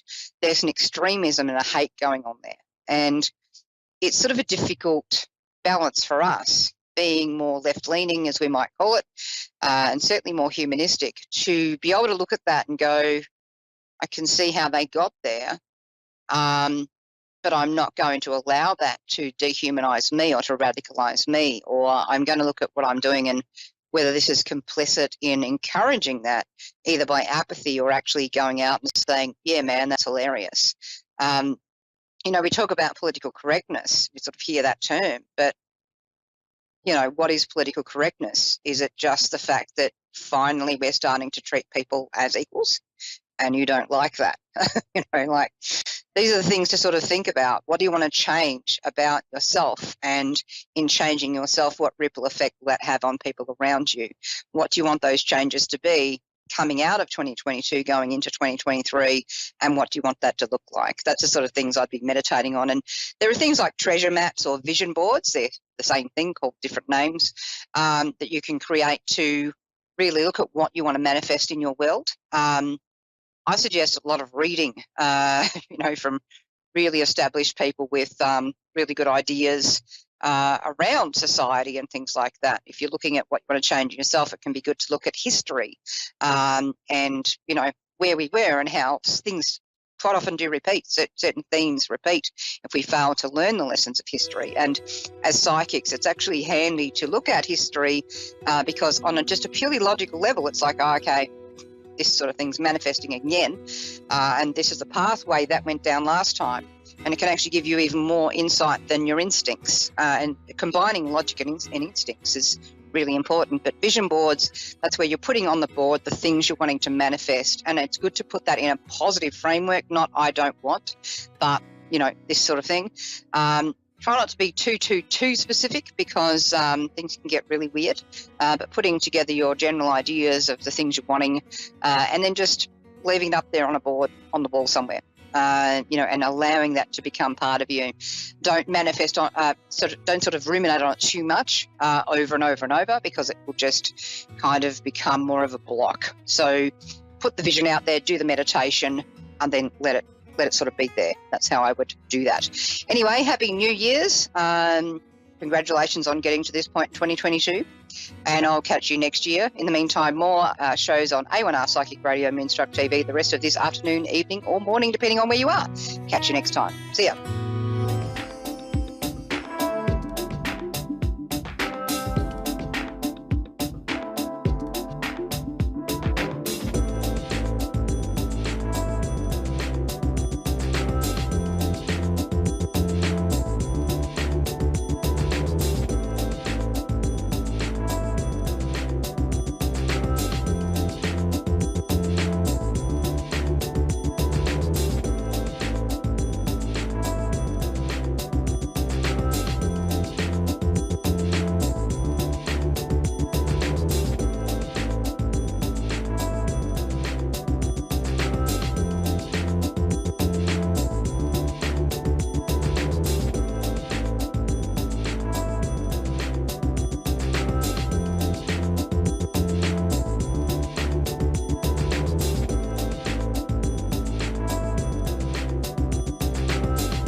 listening to A1R Psychic Radio, Earth's #1 psychic radio network, and watching Moonstruck TV, enlightening television. Welcome. Time for Energy, Healing, and Spirit Talk with Tammy Petricelli. Live from TammyPetricelli.com. Connect direct. In North America, dial 888-454-2751. In London, 20-3519-2158. In Sydney, dial 02-8488-3147. Or online, contact us through our Facebook page, facebook.com/psychic radio. Or one of our websites, askoneradio.com or moonstruck.tv. This is Energy, Healing, and Spirit Talk on A1R, the Ask One Radio Network. Well, hello. Happy New Year. And you know what? This is going to be a happy New Year. So I want to address that while we're waiting for our caller. This is a number 7 year, 2023. That adds up to a 7. A 7 is a great year. So I want you to make it your year because this is a change of growth, of inner growth, mysticism, intuition, reflection, increased mental activity, planning, attracting help, specialization, health issues and travel. So you have the chance to make this a really positive year because it's got a year of growth, inner growth for everyone. Now, figuring out your year. So for me, it's a 1 year. It's a manifestation year for me. So putting everything out there into the universe that I want and need in my life. That's the way it is for me. How do we figure out what year it is for you? Well, this is a 7 year. You want to add up your birth date. So mine is 1958. You add that all up, you get a single number, and then you deduct, and that gives you the number year that you are in. So I'm in a 1 year. So last year was the end of things. I really feel like I started the beginning of things already. And that's what you want to do at the end of a 9 year. So this is basically a 7 year energetically. So you want to put into effect what you want to achieve. So you want to be positive. And overbalanced might make you a little fussy, fanatical, self-conscious, distrustful, guarded. An underbalanced 7 could be naivety, ignorance, too trusting, empty-headed. So let's balance. That balance will really push forward metaphysical interests, clairvoyance, analytical, perceptive, even scientific. So if you are a truth seeker, if you want to open up your beautiful gifts, this is the year to do it. So I understand we have Kayla in Virginia. Hi, Kayla. How are you? Hello, I'm good. How are you? I'm good. Happy New Year to you. Do you have a question for me, or would you like me to connect you with someone that has crossed over? Whatever's meant for me, whatever you get for me. Okay. So, Kayla, what I do get for you is I'm feeling there is some confusion going on around you. Confusion and movement. Okay. So you want to make some changes and you're not sure how to do it this year. Is that it? Yeah. Yeah. So they're telling Spirit is making me feel like there is a combination of being a little too cautious and too indecisive. And they're telling me that now is the time, this is the year. Don't make any major changes, major decisions for the next couple of months. We're looking at June being a little more positive for you. So they want you to, yes, take your time putting forth those decisions, but they're telling me that you need to make them. Basically, stop being indecisive. Look at the pros and cons, make those changes. And are you considering moving out of state or distance from where you're living now? Not necessarily out of state, but moving. But yeah, moving. I just feel like I feel a west. Would you be moving westward, please? I haven't found a spot yet. Okay. Well, I don't know geography really well. So from where you are, I don't know how far west in your state that you can do. So I just want to say, kind of look a little more west from where you are. Am I hearing a town? I'm getting another K. I know your name starts with a K, but I'm feeling I don't know if there's a town with a K in it. That even could be a street or an area, even a neighborhood. But they make me feel like okay, a combination. You tend to be analytical, but movement fully with your heart. Do you understand that? Kayla?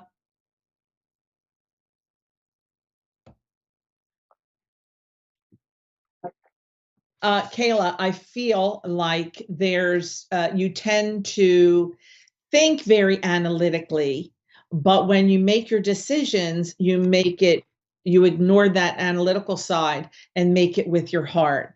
We need to have a balance with that. Okay. We want a balance between, the left brain and the right brain, or the left brain and the heart. So I want you to do your pros and cons and then think about what you want to do, what really wants to make you happy at the same time, but blend that, meaning, okay, maybe that is the area that you need to go, but is today the day that you need to make that decision? Okay. Or am I making the decision on the place and not the job? Am I moving for the job, but not the right neighborhood? So I want you to think about balance this year. It's really going to be important for you to blend that analytical, that thought, that thinking side with the heart. Does that resonate with you? Yes, some of it. Okay.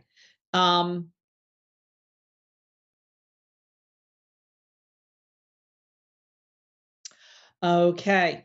So when I'm asking, a little more clarity in that, and they're saying that the issue with the heart is, my apologies. The issue with the heart is that there's people that you don't want to leave. You understand that? With a move, if you make a move, there's people you don't want to leave behind you, whether that is family or friends. They're telling me that there's a connection there that you kind of don't want to leave, but that you do want to make these changes. You understand? Well, I kind of can't move. My grandmother's on hospice at the moment, so I can't really make any moves at the moment. That makes sense. Okay. Yes, there's someone that you can't leave. Perfect. And that is why spring is going to be better for you. At the, May, June, the time, it'll be time that you can make these decisions. Yeah, exactly. That thinking with the heart and trying to find that balance. So I would say use this time to work out the analytical part.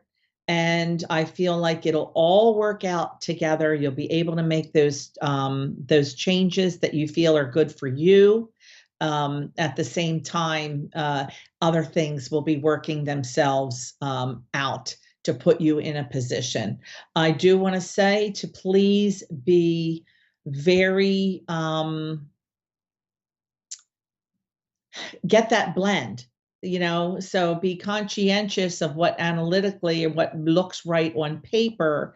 At the same time, what feels right, and make sure that they blend. And until they do, don't make those moves, because I feel like you tend to do, too much analytical, and then, you don't do what you need for your own growth and your own need.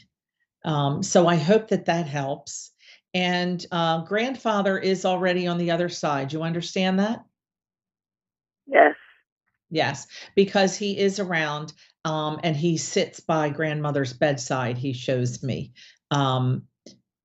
So he is around her. He is, comforting her. And when it is her turn to transition, he definitely will be there, for her.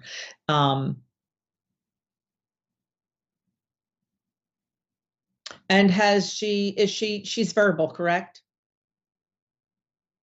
She's what? Grandmother is able to speak at this time, correct? Yes. Okay. And she's been complaining about back pain. You understand that? Yes. Yeah, because I feel like she needs more pillows. She needs to be moved or rotated more. Okay. Okay. They need to move position more so that physically she'll feel better. Okay. Kayla, thank you for the phone call today. I hope that the information you got helps. I wish you a happy, wonderful new year. And I know that, believe me, it's everything is going to get better. It's going to work out. A lot of growth this year. So thank you for calling in. Thank you. Thank you so much for your time. You are so welcome. It was my pleasure. So I want to wish everyone again a happy new year. I want to tell you that, again, this is a 7-year. This is a good year for growth. And sometimes growth can be uncomfortable. But I want to tell you about manifesting. When you need to manifest something, you need to put it out into the universe exactly what you need. No, we all think we need money, but it isn't. We need the rent paid. We need the furnace repaired. We need a new car or whatever. These things will come to you if you let them. And I was going to tell the story. I'll save it for next week on a manifestation story. I want to thank you guys so much for being here in this beautiful 15 minutes. Mwah. Namaste. Have a wonderful, wonderful week. And I'll see you right back here at Moonstruck.tv and A1R Psychic Radio. Same time, same place. Bye.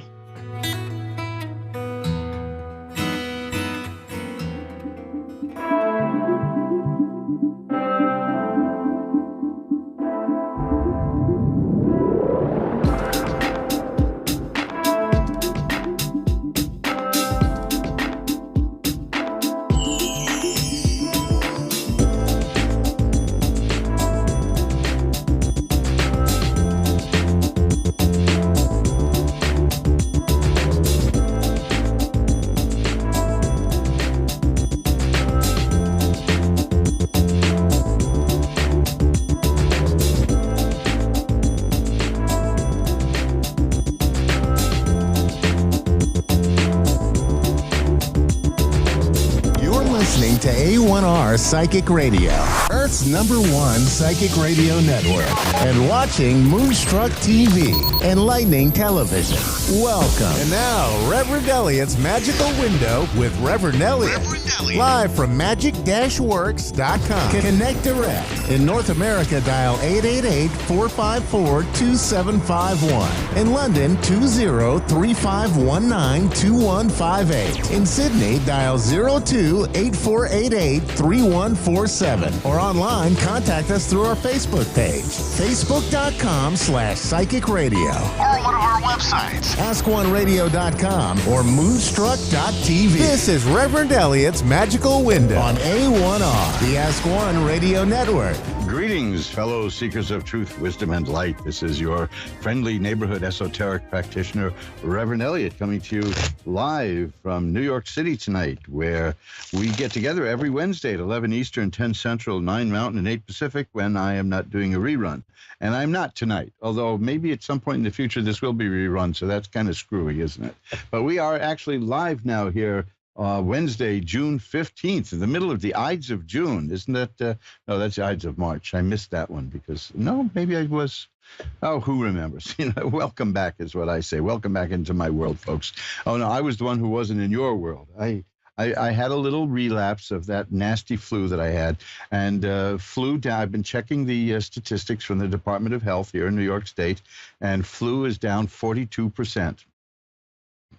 Which is good because I'm so trendy. I like to get the disease of the month.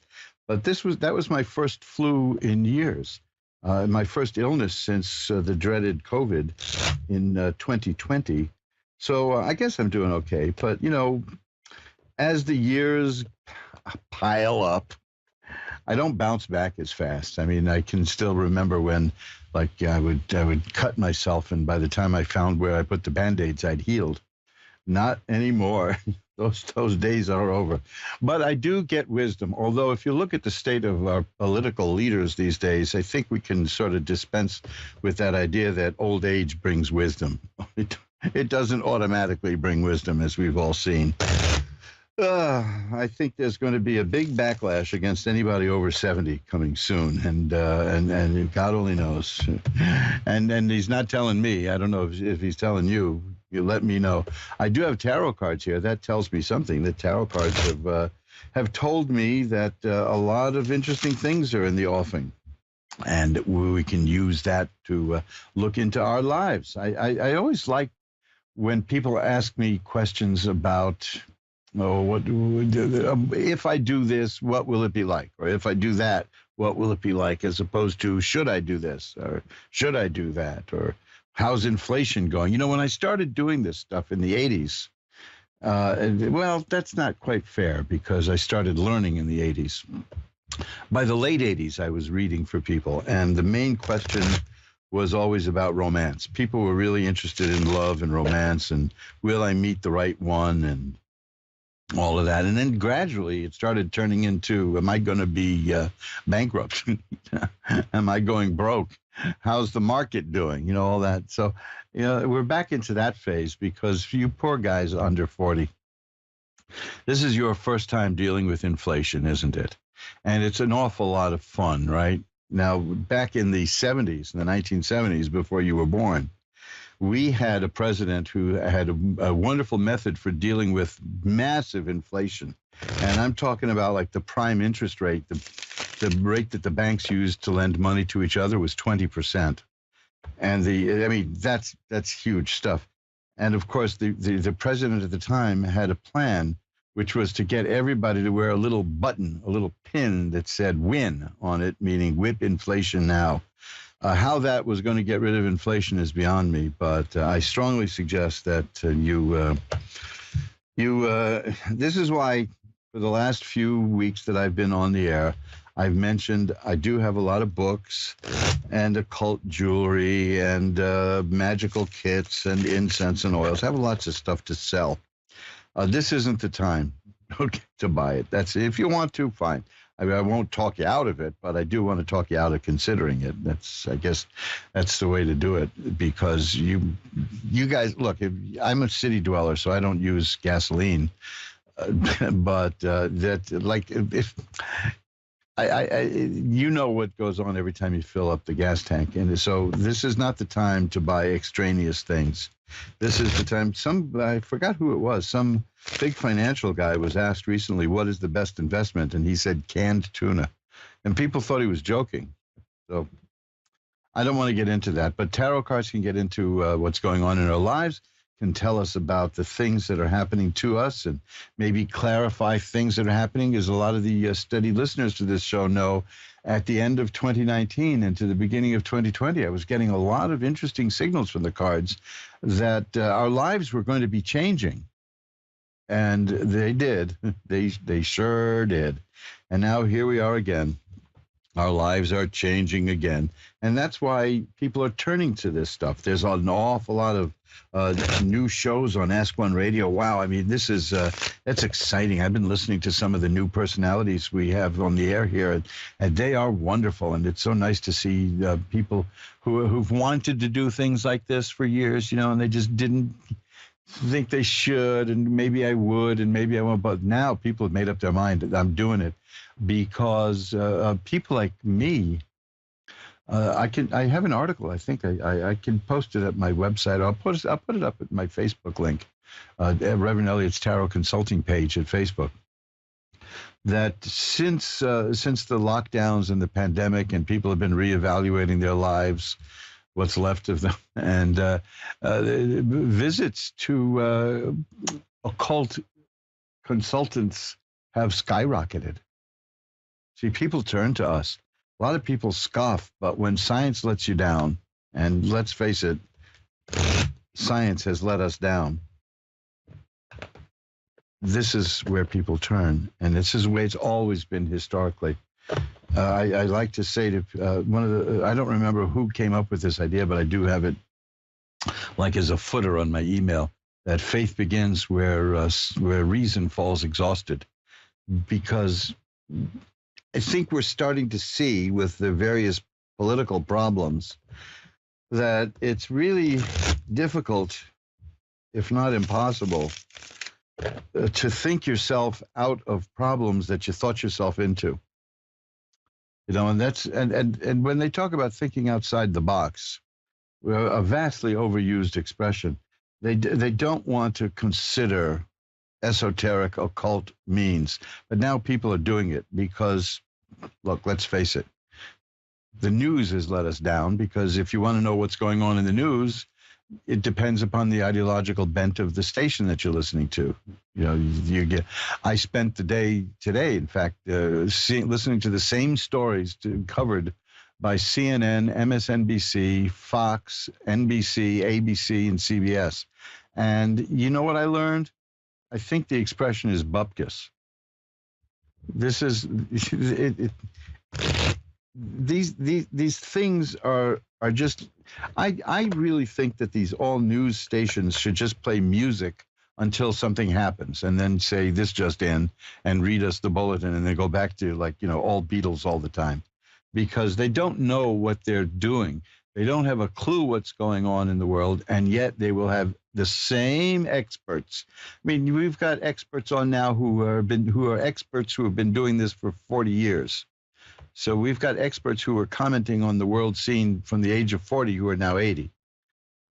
The same people over and over. Now, as a lot of you know who pay attention to my ramblings, I was involved for years in the news business. I was a publicist, and I was writing the news for certain news channels, which I won't go into. I mean, I saw my press releases with my information being regurgitated on screen by people who made it seem like they were just speaking off the top of their head. Now, speaking of off with the top of their head, I don't know what you'd find in there if you did that, a tree panning operation. But I give up on these news channels, because I learn more about the state of the world through occult means, through meditation, through tarot. I can help you learn how to do a lot of these things. This is where we put too much stock in talk. Because really, what are these news channels if they're not just the same rich people interviewing the same other rich people about what they think and getting richer? And they just talk and they talk and they talk. And they think that they can solve these things by just talking and talking and talking. And there is nothing happening now that hasn't happened before. Okay, let's face it. History doesn't repeat itself. It just goes in circles, over and over again. And this has happened. Now, it hasn't happened in 40 years that we've had inflation like this, and we know why it happened, and we know who made it happen. But still, there are people arguing about that. And yet, there's nothing they can do about it, because the bulk of the political clan and the commentary clan are down to lying directly, like we're idiots. So I've given up on that. And the thing is, talking is something that we've all learned to do from the time we were 2 years old. So people put an awful lot of faith in that. And if you look into the general semanticists, what they have to say, and I'm sure you'll agree with a lot of it, they do point out that the major purpose of language is to conceal our thoughts. And things like tarot cut through language, and they cut through the thoughts, and they go right beyond these sounds that we make, which are words, that are simply a shallow representation. But people put so much stock and trade in it. But look, my basic premise is simple. You can't think your way out of a problem that you thought your way into. And people who call and get tarot readings, or people who get to a tarot reader, such as myself or one of the other people, the readers of all sorts on Ask One Radio, they're asking for somebody to help them through other means. And that's just gorgeous. That's beautiful. And those are the people who are going to survive this and come through it. The people who want to stay glued to their television set are going to be insane in no time, because that stuff is crazy making. Try the experiment that I made sometime. You don't even have to go to the stations themselves. Just go to YouTube and look at all of the major news channels, look at their YouTube feed, and pick videos about the same news story. And tell me if it makes any sense to you, if it enlightens you at all, because it won't. Tarot will. Tarot in the hands of a practiced reader will enlighten you. It's that simple. Now, you know that, or you wouldn't be listening to this, and you wouldn't be calling. So I'm preaching to the choir. But let your friends know. Let your friends know about Ask One Radio. I know you have some friends who are really shook up about what's going on in the world today. Tell them to listen to Ask One Radio. Aside from the fact that it's positive reinforcement in life, it's not a message of doom and gloom. There are some people, I don't want to name names, but I tell you this, they're not here, so don't worry about it. They will read your cards and say, like, that's scary enough. Like, and then they'll say somebody has put a terrible curse on you, and then, of course, they'll charge you $4,000 to get rid of the curse. That doesn't happen here. We are legitimate people. We are positive people. And I'll tell you, in all the years that I've been reading cards, I've seen curses on people just a handful of times. And I don't charge them an arm and a leg to deal with it. The main thing is I'll show people for nothing, in fact, how to reverse a curse, because it's common knowledge in folklore. So, I'm not going to be the one to give a startling diagnosis and then sell you the cure. If I was going to do that, I'd be Harold Hill in The Music Man, and I'd go around town selling people boys' bands. That's that's unethical, and we don't do it. You want to know what an ethical tarot reader is like?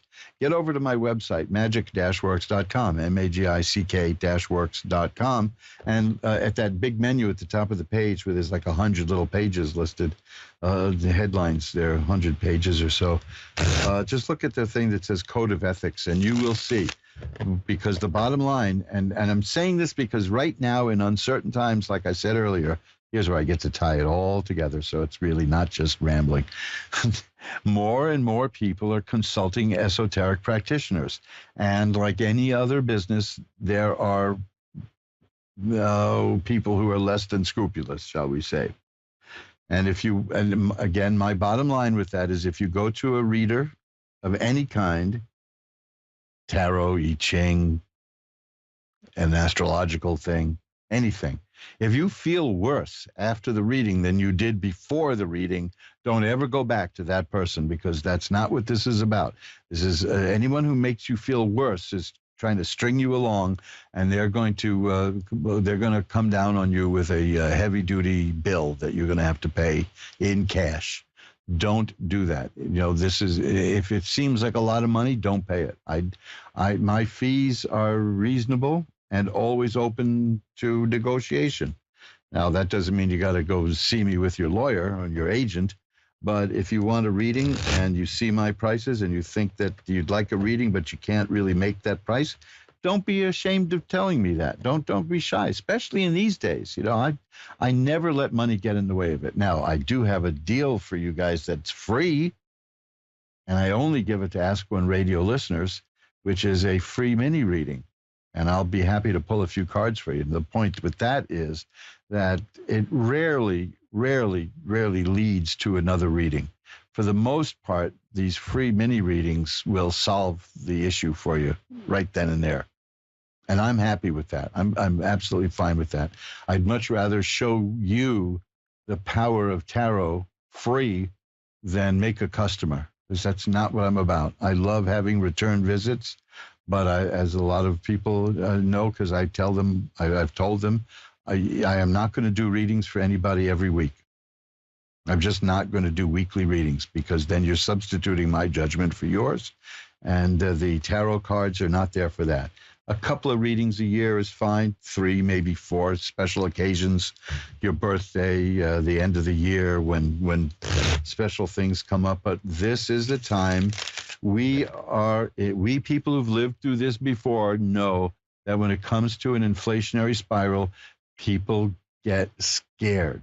And there's a whole industry called TV news that's designed to keep you that way. They love this. They love anything that they can scare you with. So I'm not saying become ignorant, but I'm just saying consume your news wisely. And do that thing I told you about. Find one story and check it out on every one of the cable and broadcast news channels and watch. You'll see a vast difference in the way they cover it. So somebody is cheating. And anyway, boy, it's nothing like a nice hiccup in the middle of my words here. I'm starting to sound like Foster Brooks. There's another name from the past. Well, it's good to be back with you, and I am now going to start the readings because I've been talking enough. I just want to let you know that I'm not here to sell you things because, it'd be nice if you bought things from me, but not this time. Not this time of year, not this time of the economic cycle. Inflation, I hate to break this news to you, but inflationary spirals usually take about 1.5 years to break. So things could get worse or they could stay the same, but they're not going to get much better for quite a while. It's just the reality of these things.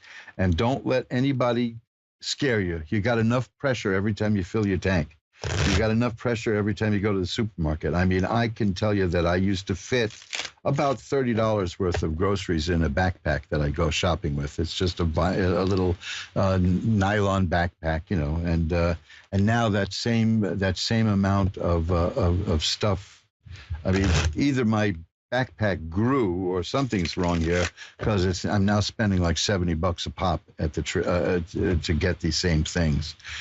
So now's the time for me to lose that few extra pounds I've been talking about. I was out sick with the flu for over a month, and I didn't lose weight. You'll go figure that one out.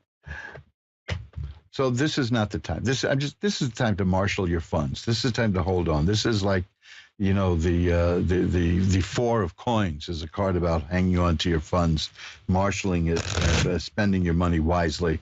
And look at that! A card just flew out of the deck. Hey, and look at that. The cards are chastising me. It's the Ace of Cups. It's saying that there's happiness in the offing. You can still be happy. So let's ring a bell 3 times, which I use to declare sacred space, and let's get to the readings. Sherry in Arkansas is on with Reverend Elliot. Hi, Sherry. Hi. Hi, how are you doing tonight? Hi. I'm doing fantastic. How are you? I'm doing great. I'm glad to be back. I've missed a couple of shows. So what can I look at for you? Really, I guess whatever you like. Just guess I would like some guidance. Well, are you concerned about things in terms of work? Well, your show kind of nailed everything that I've been worried about, really. Well, yeah. Yeah. It's because what I got not is really so much work, but just life. It's hard right now. It's been really tough. Well, I've got some cards here that show interesting stuff coming your way. I asked about work because the first card I have is the Ace of Rods, and rods are about career and work, and that's about the Ace of Rods is about a new career opportunity. So something new in terms of work may be coming your way. And the Page of Happiness is here, which is the appearance of happiness, and something very satisfying is coming your way. Now, I've also got another ace for you. It's the Ace of Swords, which is about a new way of thinking and a new way of seeing the world. And the net result of this is the Six of Coins, which is you're going to be getting money out of something. So I'm betting that you're going to find a new way to make a living. You're going to find a new career opportunity. You're going to run with it. It's going to make you happy, and it's going to bring you money. That's awesome. So this is keep an eye out for new opportunities, because these are very positive cards. Now, in times of change, I get a lot of aces for people, and the Ace of Swords and the Ace of Rods fit right in with that because they're new beginnings. So and this is what I was talking about in the beginning. People are leaving their work and finding other work and other careers. So keep in mind that there may be an opportunity your way that's going to give you a better income. That would be fantastic. Great. That would be awesome.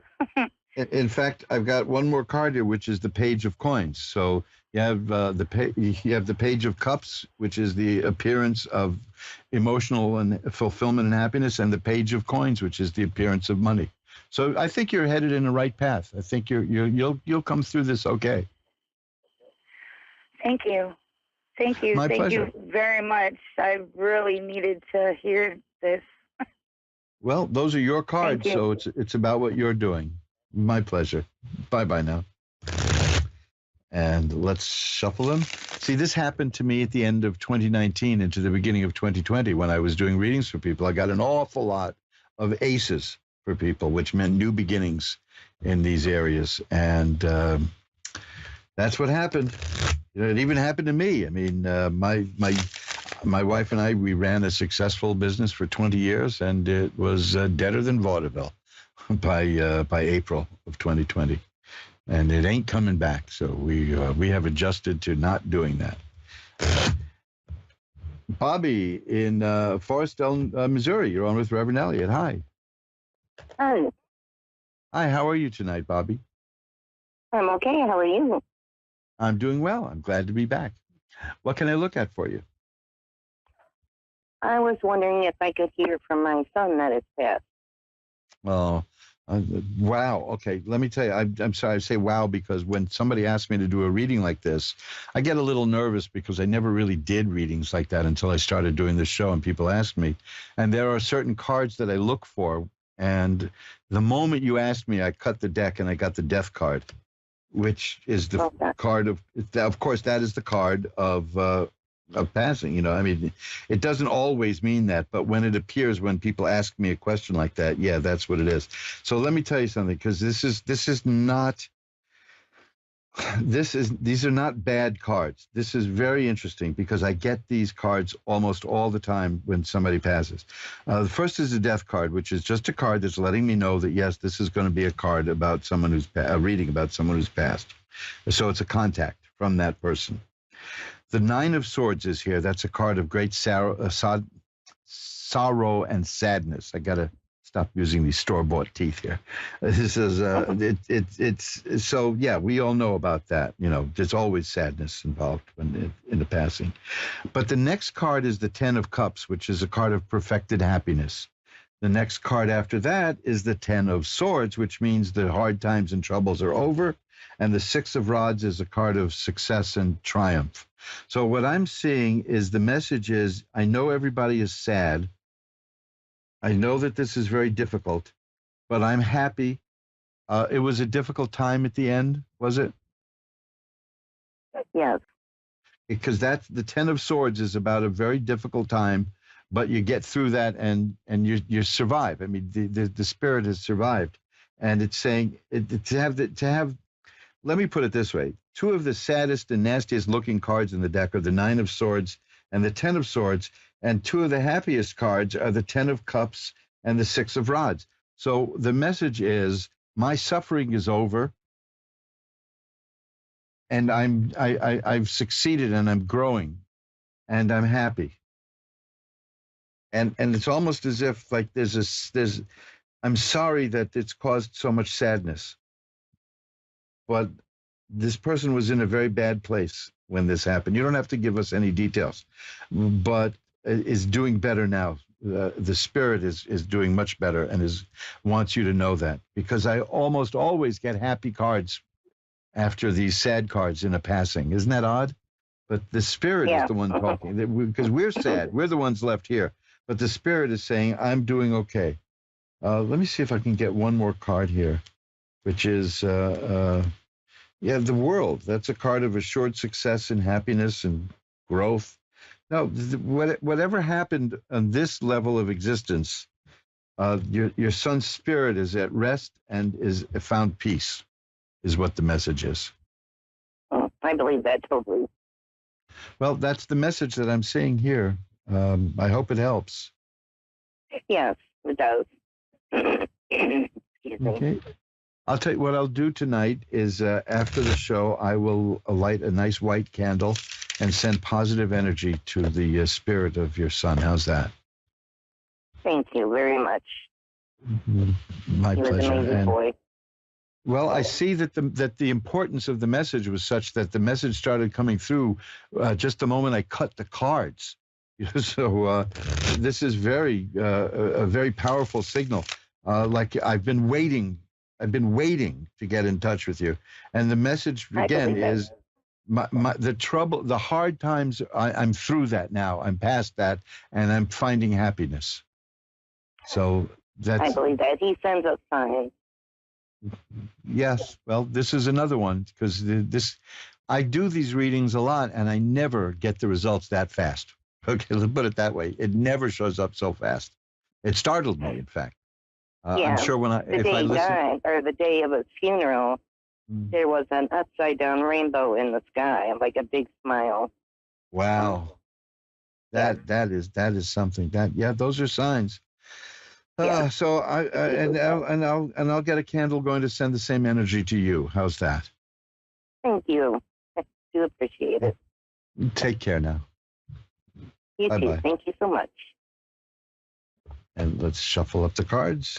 You're listening to Reverend Elliot's Magical Window. My name is Reverend Elliot, and I'm coming to you live from the city of New York, where the crime rate is not as bad as the media wants you to believe.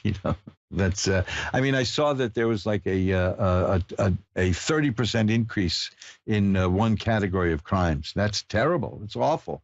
Except it went from 3 cases to 4. Okay, so I think in a city of 8 million, we can live with that. But there's a lot of craziness, and there's a lot of crime. But again, as I mentioned about news, it's not all that bad. It's not all bad. In fact, I've lived in New York all my life, and the only people who have ever victimized me in terms of crime were people I knew and loved. That's boy, when relationships end, huh? Joan in Spring City, Pennsylvania is on next. Hi, you're on with Reverend Elliot. Hello. How are you? Hi, Joan. I'm doing well. How are you tonight? Oh, I could be a lot better. What can we do to help?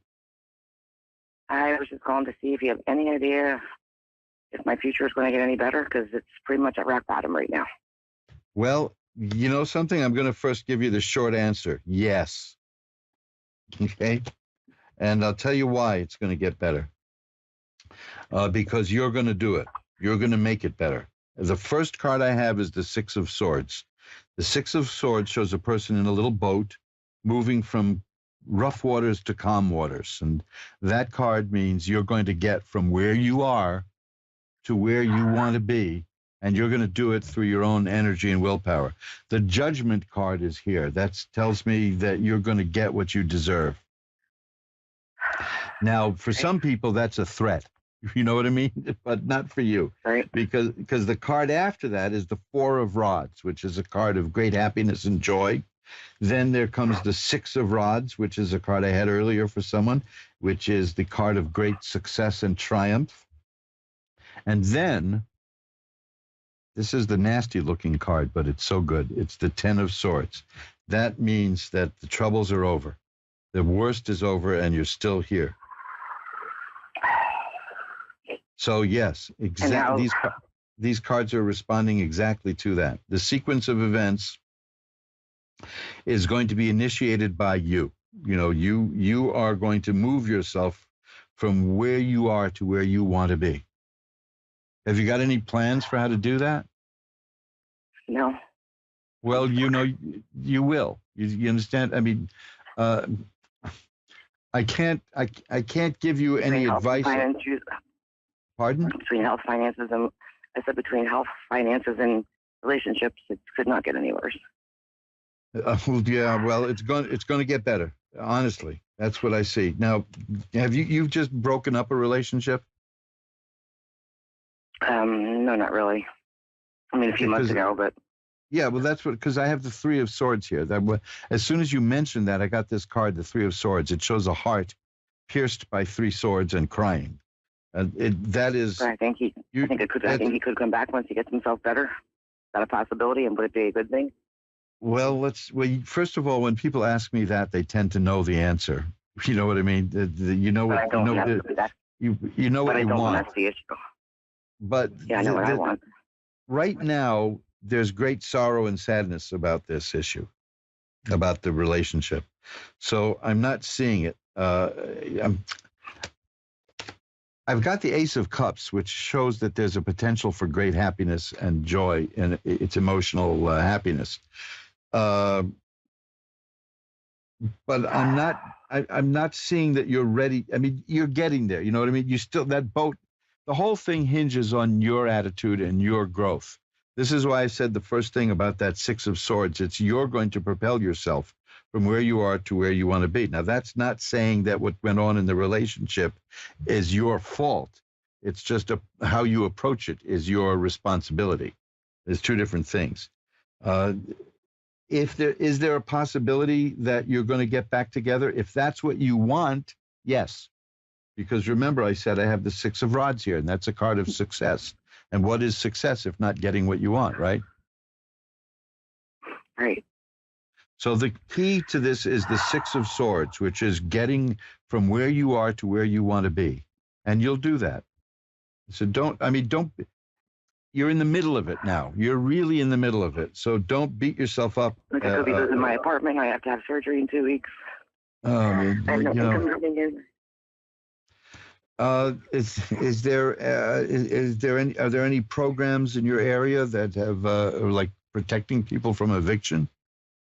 I'm trying that now. Because we've had that here for a couple of years, and there's federal stuff about that. You get a look into that. Call your local congressional office. Okay, there's elections. There's elections coming up, and this is the best time to talk to politicians if you need something, okay? And see if they know of any federal programs that are still available, because I see that it's all piled up, but remember, I'm also showing that you're going to get out of this. Now, that's not to say that it couldn't get worse in the meantime, but don't let that plow you under, because like they say, worry is usually considered, worry is a bill that we pay on troubles that may never come through. So see what you can do. Call the congressional office tomorrow, your local congressperson, okay? Because, again, they're all up for re-election, and the midterms are coming out. And this is the best time to get hold of them. How about Jeremiah? You think he's going to be a better person? Let's see. Let me just put these cards back and let's look at him. How's that? Let's see. He's having a lot of troubles now, right? Yeah. Let's. So you're gonna. I do see that you're gonna be able to work your way through this. It's just a matter of determination at this point, because that's the key to that card, which is your willpower and your energy. And don't be afraid to ask people for help, like you're asking me to look. You're asking me, and I can offer you some insights. Ask people who have power to actually help you on the earthly plane, and see what you get out of it. And call your Congress critter, because like I said, this is the elections are coming up, and they want to please people. Right. No, I'll tell you something. I don't see much of a change right now coming up. Okay, if the way things are now, no. And no improvement, you know what I mean? But that's not to say that it's outside of the realm of possibility. What I'm seeing is a person who's very sad. I'm seeing a person who feels very restricted and tied up. Look, but see but after that, the final card I have is the Sun, which is about healing and health and growth. So there you go. There is a possibility. But right now, both of you are in the middle of really heavy duty negative emotion, which you need to go through and work through and come out the other side of. And yes, you got, if the Sun card is here, that means there is potential that he can get it together. Here's another one. This is the 10 of Cups. That's a happy home, and that's perfected happiness. So there is a potential there. So keep that in mind, okay? But you have to make a decision. We're reading him. Right, but he was the one that I was talking about before with the relationship. Yeah, no, I understand. And you wanted to know if there's a possibility of him getting it together from, and getting things going again. But there is, but not now. There's a lot of stuff that both of you have to go through right now because it's messy. You don't need me to tell you that it's messy. I mean, that's what I'm seeing in the cards too, that yeah, it's messy. This is the time. This is unfair in terms of life. But when all of this stuff hits us at once, this is the time when we really need to be as together as we can be. And that is the hardest time to do that. So keep that in mind. Okay. And the first thing you got to do is take care of practical matters, which is find out from the Congress critter in your area if there is something you can do that can secure your apartment. In terms of eviction, because here we haven't had any evictions for a couple of years, and it's New York, everyone's got an apartment here. But are you talking like local, or are you talking state? There are state and federal programs, but mostly it's federal. There was a federal ban on evictions that got thrown out, but most states have something. So see what the congressperson has, and if they don't know, just ask for constituent services at the congressional office. Okay. Okay. And like I said, look, I have been. For years, I was involved in political stuff, and I can tell you that when there's an election coming up, they're very responsive. And, if you have to have a problem like this, which is no nice thing to have, if you have to go through this is the time to do it. And there are a lot of federal programs, and there's an awful lot of money out there available, and see what you can do, because you don't want to find out. You don't want to go to court and find out, because by then it could be too late. Constituent services? Constituent services at the congressional office. And if they can't help you, they'll tell you who in the state office to see, okay? Okay. Okay. I mean, I'm all in favor of magical stuff, and I'll send you positive energy. I'll do what I can to send positive energy your way. But I do believe in practical work too, very much so. And that's the way to go. But I do see that that in terms of this relationship, yes, there is potential of the two of you working this all out. Okay? I hope that helps. That does help. Thank you. Okay. Take care. Bye-bye now. And let's shuffle up the cards. And, like I said, this is these are really, really difficult times, very difficult times, and almost nothing is sure, and for a lot of us, money and health and housing have collided, and it's been awful, but there's a lot of services available now, and that's good. Stephanie in Groves, Texas is next. Hi, Stephanie. You're on with Reverend Elliot. Hello. Hi, Stephanie. How are you doing tonight? I'm doing pretty good. Well, maybe we can make that a little better. What can I look at for you? I don't know what are my options. Whatever you want. It's up to you. Okay, is there any possible way? I have a ex-boyfriend that, well, he was my boyfriend until he committed suicide. Is there any way you can catch any kind of vibe from him, or? Let me take a look. That's awful. But let's see. When did this happen? January 24th. Okay, so it's fairly recent. You doing okay? You holding up all right? I'm trying. Oh, I know. It's still new. And we all we handle these things in our own way. That's for sure. Let me see. Well, I've got the High Priestess card here, which is the person who sees behind the veil, which is the veil between this world and the next. So, yeah, I can definitely say that this is going to be an afterlife reading.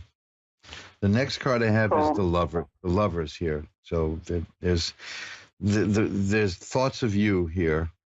There's definitely thoughts of you, and there's again this has puzzled me since I started doing readings like this, which is the next set of cards are happy, which is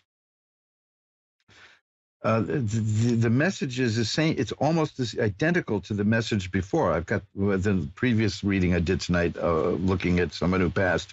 It's the Ten of Swords is where we start. The Ten of Swords means my troubles are over. And I'm growing and I'm learning, and there's almost an apology in a sense in these cards for hurting the people who are left behind. But I see somebody who was in a very bad place, in a very desperate place, and may not have seen. I'm trying to be delicate about this, because there's a lot of people listening, and it's a very private thing. But I'm seeing somebody who is the spirit is evolving. The spirit couldn't handle what was happening here, and is evolving and is growing. And that's the message. But the Lover's card is fascinating here because it's almost like it's saying, I'm here. And there's an angel watching over the lovers in the card. But then I have the cards that I usually get, like the Nine of Swords, which is great sadness and sorrow. The Ten of Swords, which is the troubles are over. So it's very mixed feelings, which is, I'm sorry about the pain. I'm thinking of you. I'm growing, though. I am growing as a spirit. And that's it. That's all I can see. That's all I'm getting. Okay. Is there anything else you want to look at? Yeah, my future. Well, let's see what we have in your future here. Let's get a general look at the future. I love those.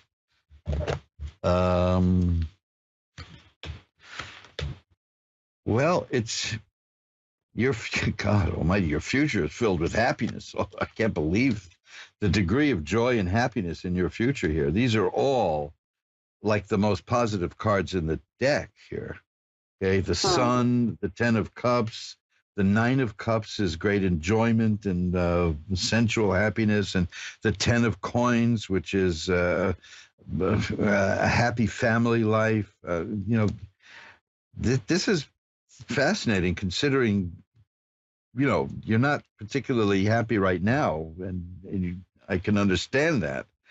But all of these cards are very, very, very, very happy cards. Cards of growth and success and healing and enjoying life. That's the future. That's your future is there. It's looking good. That sounds about right, because I'm about to go in rehab and I'm going to get all my relationships back with my daughters, and that's going to be a lot of happiness. Yes, because that's a card of family. That card, it's a card of parents and children and grandparents and great grandparents. You know, the whole 9 yards. So that's good. Yeah. Boy, that's good. You're ready for rehab, right? Yes, sir. Good, good. Because you know that's the time when it works. Is when we're ready for it and we go into it. I've known many people who the courts ordered them into rehab and they weren't ready for it, and it didn't do a damn thing for them, you know. But then when they were ready for it, the court said there's no room. So I am glad that you're both ready for it and it's available. And let me see, what I'm seeing here is the card of justice. That yes, the justice and making amends is going to be a big part of what you're going to be doing. And look at this, the Eight of Cups. That's a person who leaves things in their lives that isn't working for them and goes to something better. That is just beautiful. So these are very good signs for you. I think this is going to work out astonishingly well for you. Cool. That'll work. So keep that reading in mind and keep a positive attitude, because these cards are good. This shows me that you're here. Look, the Judgment card is here. That's like that's a card of rebirth, a new you. This is great. These are really good. That's just excellent. Okay, so you're on the right track. I've got to run because the show is wrapping up now. But I will keep you in mind, and I will send prayers your way. How's that? Okay, I appreciate it. Thanks for calling. Best of luck to you. Thank you. Bye now. That's it, man. Look at that. We're around the corner. We have just about 3.5 minutes, and this is where I tell you about all the wonderful products I have for sale that I don't want you to buy. Okay, not until this is over. Not until all this mess is over. We don't know.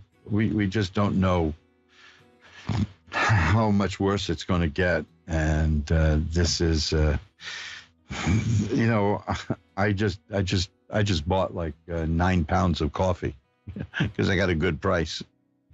So a wonderful coffee I got. I'm not going to plug it, but I just did that. You want to find out a way to save some money on certain luxuries in life, get over to magic-works.com, my website, MAGIC-works.com, and look up cocktail alchemy, and you can find out how to make your own version of Irish cream for just pennies. You know, and it's this is just marvelous stuff. These are all recipes that I've come across and tweaked, made better. How to make your own various kinds of liqueurs. Make your own anisette. I can't watch The Godfather without anisette. Make your own amaretto. All that. It's all there. And that's expensive stuff. And I don't like doing without luxuries in hard times. So I'm a big do-it-yourself guy. You can find that there at magic-works.com, MAGICK-works.com. You might want to check out Mojo Brothers books to see a whole array of books that you might want to buy some books when this whole thing blows over. Again, I'm quite conflicted about mentioning these things, but on the other hand, you know, I had to raise the prices just a little bit, but I do show you at the website how to get them for less money and with a 15% discount. So that kind of eases my conscience. Says I don't want to turn this into a sell-a-thon, you know. But hey, what can I tell you? How about free stuff? You know, this is the time for free stuff. Now, also at my website, magic-works.com, you can find a free chart. I send you a free birth chart, man. That would be great, wouldn't it? You get your free birth chart and learn all about your horoscope, and there's no charge, not at all. I don't even save your email address, so there's no spam, no nothing. So you can find that there. That's, you know. I remember, don't say that there. You can find that at that site. You can find this. You can find these there. So there's all kinds of free stuff at my website. So you tool around there. It doesn't cost anything, and I have no premium content. So listen, I've got to run, but I will if I have anything to say about it, be back next week. And I will see you next Wednesday at 11 Eastern, 10 Central, 9 Mountain, and 8 Pacific, where we will look through the magical window of the tarot and see how life is going to be treating us in the near future or in the long haul. So until then, remember, who you are is the universe's gift to you. Who you become is your gift right back to the universe. Bye-bye now.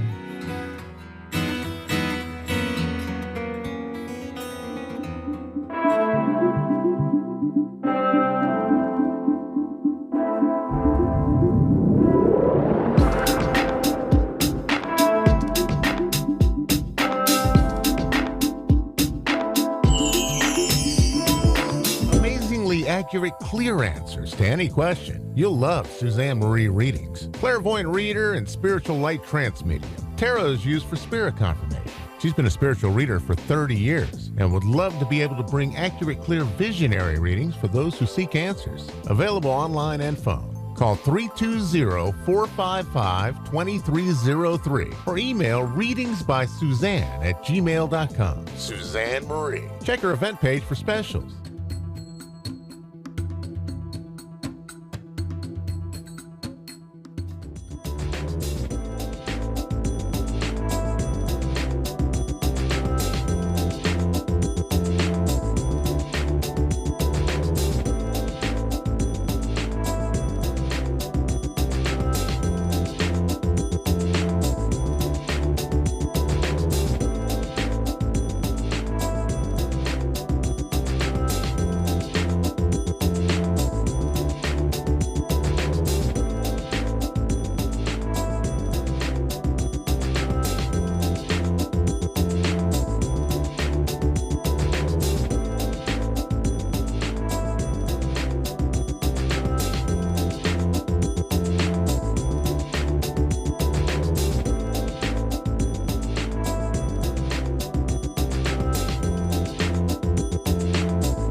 accurate, clear answers to any question. You'll love Suzanne Marie readings. Clairvoyant reader and spiritual light trance medium. Tarot is used for spirit confirmation. She's been a spiritual reader for 30 years and would love to be able to bring accurate, clear, visionary readings for those who seek answers. Available online and phone. Call 320-455-2303 or email readingsbysuzanne@gmail.com. Suzanne Marie. Check her event page for specials.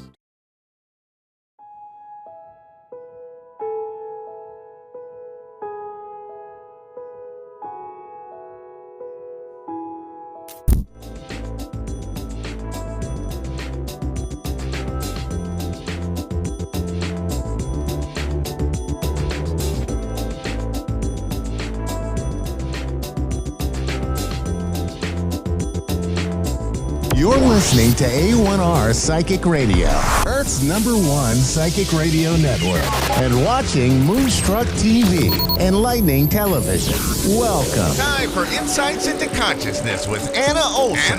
Live from AnnaOlsonIntuitive.com. Connect direct. In North America, dial 888-454-2751. In London, 20-3519-2158. In Sydney, dial 02-8488-3147. Or online, contact us through our Facebook page, facebook.com/psychic radio. Or one of our websites, AskOneRadio.com or Moonstruck.tv. This is Insights into Consciousness on A1R, the Ask One Radio Network.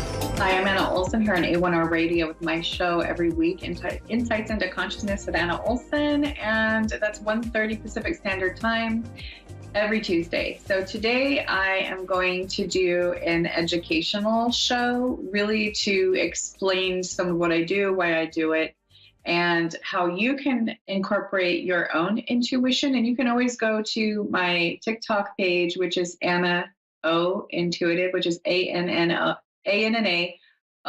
Intuitive. And then you can also reach me if you would like a reading or you'd like to work with me with life coaching or healing at AnnaOlsonIntuitive.com. So today I am just going to talk a little bit about some different ideas that I've been having about reading, and when we are looking at, if, like, let's say you have a friend who comes to you and they would like some information with your intuition, kind of like a confirmation of their decision making or a path they'd like to take. So you can always confirm with your own intuition what they might need, and then you can do it for yourself. But people tend to need confirmation for their own intuition. So if I do a reading on myself, like today, I very heavily got the card, the 10 of Swords.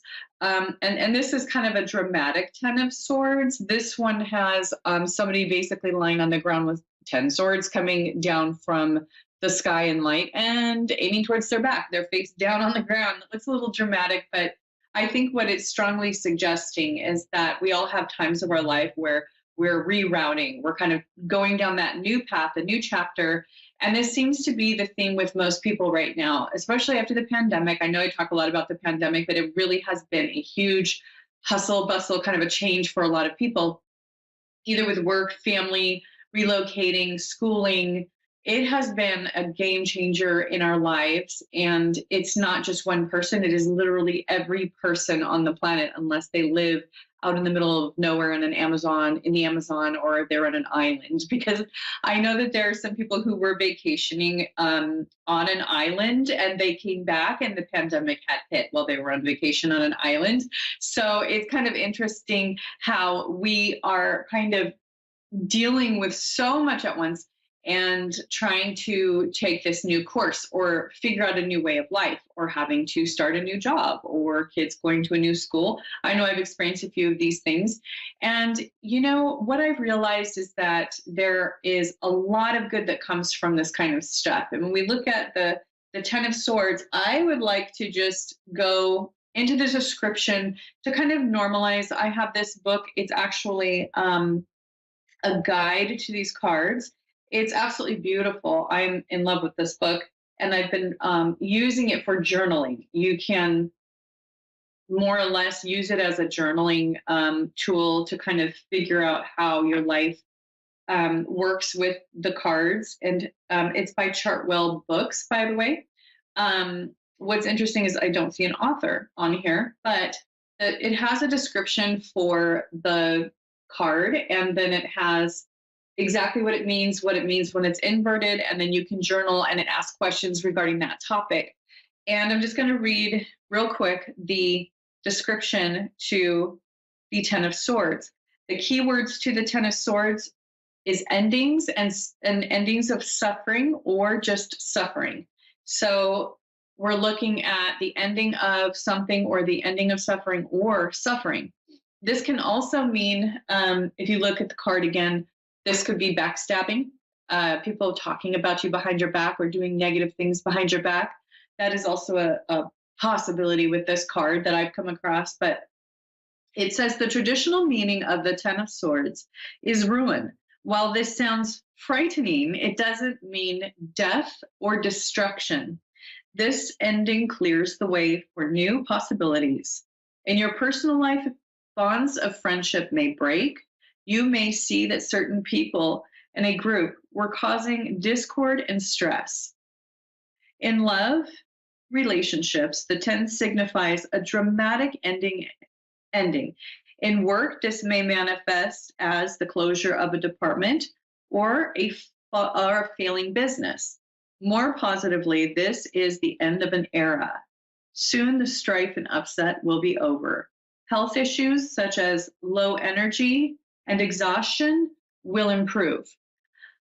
Reversal for this card generally means that it's the same as the upright card, but indicates there may be more repercussions. You may examine your past and feel guilty or angry and react more deeply to a fallout. Try not to hold on to the stress, accept the situation, and let go. The card can also show feeling helpless. Write about a past hurt that still bothers you, and with each word, commit to letting go. So I think this is really important when we feel helpless. I think this can apply to many people during the pandemic, this feeling of helplessness, this feeling of not being in control of what's happening around us. We've had loved ones that are sick. We're not sure what to expect from that, from a virus that has been new and it's mutating, and there isn't a lot of research on how to treat it, the long-term effects, which is all improving as we go. However, it still inflicts an air of helplessness, and some people are feeling trapped. There are even people feeling trapped in relationships with somebody that they would rather not live with because they had to be isolated, or because of their financial situation or the pandemic, now they can't go to work or to, different activities. So this is a very prominent feature during the pandemic, the Ten of Swords. And when it's upright, it basically is just like same meaning as upright. When it's inverted, it's the same meaning as upright. And ruin is similar to the Tower card. When we have something that's falling, like imagine, like in history, when things have fallen, there's always a rebuild. There's always a new location or a new pathway to take or a new way of doing things. And I think that our planet was long overdue for that. I'm really feeling that spirit is very strong right now. And I even feel like the spirit world is kind of coming down into our atmosphere and down to the earth closer and closer as we go. What that means, I believe, is that the consciousness of the planet is becoming more in line with the higher intelligence, the divine, spirituality, and the new consciousness of understanding what's truly important in life, and getting in touch with the eternal aspect rather than the hustle bustle of the everyday, grind where everyone is just rushing to get their kids to school and get to work and get their paycheck. And that's all their life has been about for like 50 years or more. And so now we are coming to a consciousness of slowing down, understanding what's truly important, really questioning what we're doing here, why we're here, why are we on this planet, what are we doing as human beings to do the work here that we're supposed to do with each other and guide each other along the way. I think that that's really important to stop and think about and to look at, because we have a limited time here, and it's good to take full advantage of it. Rushing and being unconscious and constantly petty, gossiping about other people, really like not thinking about the well-being of others. That is not a great way to live, and it doesn't make someone feel good. It doesn't make anybody feel good, and it really deteriorates and rots the well-being of those around us, families, children, coworkers, neighbors, etc., even animals. So I really think that's the base of what Spirit was telling me this morning with the 10 of Sword card that I was presented this morning. And I also feel that now's the time for us to get back into our creativity, that is a very good way to not just grow spiritually, but to invoke a sense of feeling useful. And it's a type of therapy. They even use art or creative things with people who need, help with either something traumatic that's happened in therapeutic environments, or just to help people to feel less stressed, get in touch with their spirituality, get in touch with what they would like to do in their future. So creativity and art and things that we do to be creative in any way, shape, or form. That can even be sports or hunting for men, by the way. I mean, it's pretty specific to you and your specific style. But that is one way for us to get in touch with spirit and our spirituality, because it's bringing us back to our own identity and our own spiritual DNA. So I've even heard a lot of people talk about how well they do when they just do yoga. You go and you do some yoga, and suddenly you're like feeling incredible, and you're connecting to spirit better just because you're more aware of your body. You're doing something good for yourself. It's quiet. It's more meditative. So these are all conducive to getting in touch with your spirituality and connecting to spirit and understanding that we're here for a short time, but it is also part of a continuum that's eternal. And this time frame is extremely connected to eternity. It is part of it. And if we're in the present moment now, we are connected very closely to spirit and whatever you want to call it, the universe, God. Because a lot of my work when I do readings is looking back on someone's timeline. So I'm looking at the bend in their timeline. You can look at the past or the future from this vantage point in the middle where it bends up. You have this left and right where you can peer down the past, or you can look up towards the future, because we really are continuous in our timeline in reality, and it is very closely related to eternity. So we are here, yes, and we are in this dimension. However, we are also closely connected to spirit and to God and universe, whatever you'd like to call that, all at the same time. And we can connect to that very, very closely by being in the present moment. When we're connecting to the past, like worrying about it, we're not in the present moment. And that is actually creating a loop between now and that past moment. And what that does is it gets us stuck.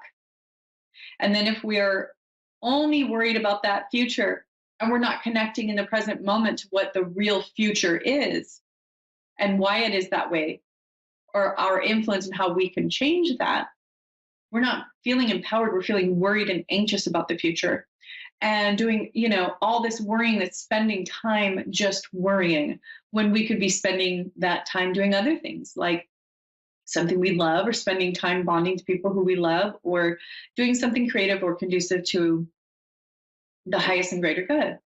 And even for our health, and I like to really look at it as it's kind of an interesting saying that I have with some people that I know, and that is that it's really just trying not to think like, eat like, or